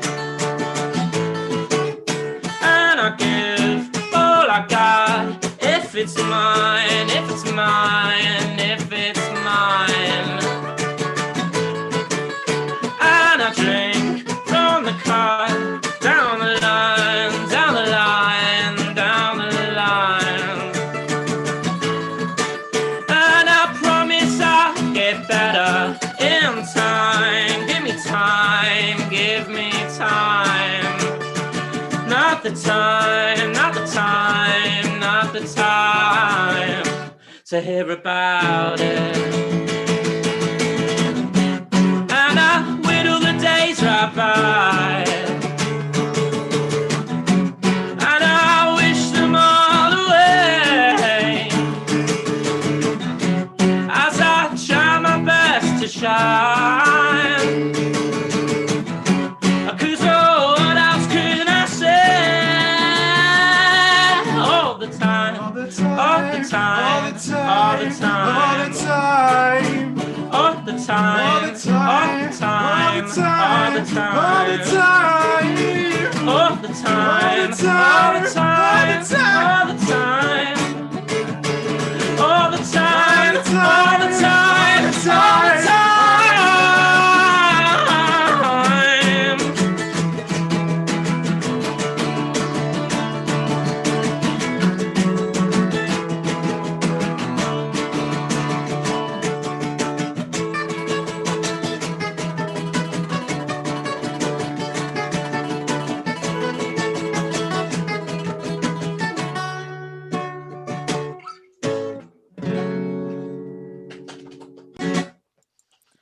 That was awesome. Again, another awesome song. Thank you so much.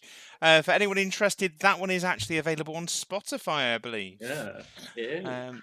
Yeah, that was incredible. Thank you so much for everything you've done this evening. Thanks for having us. You've definitely been entertaining and loving the music. Right, from us at Trans Gloucester, thank you everyone for watching, and thank you for joining us for our little virtual Pride. And happy Pride! Right, happy Pride, everyone! You got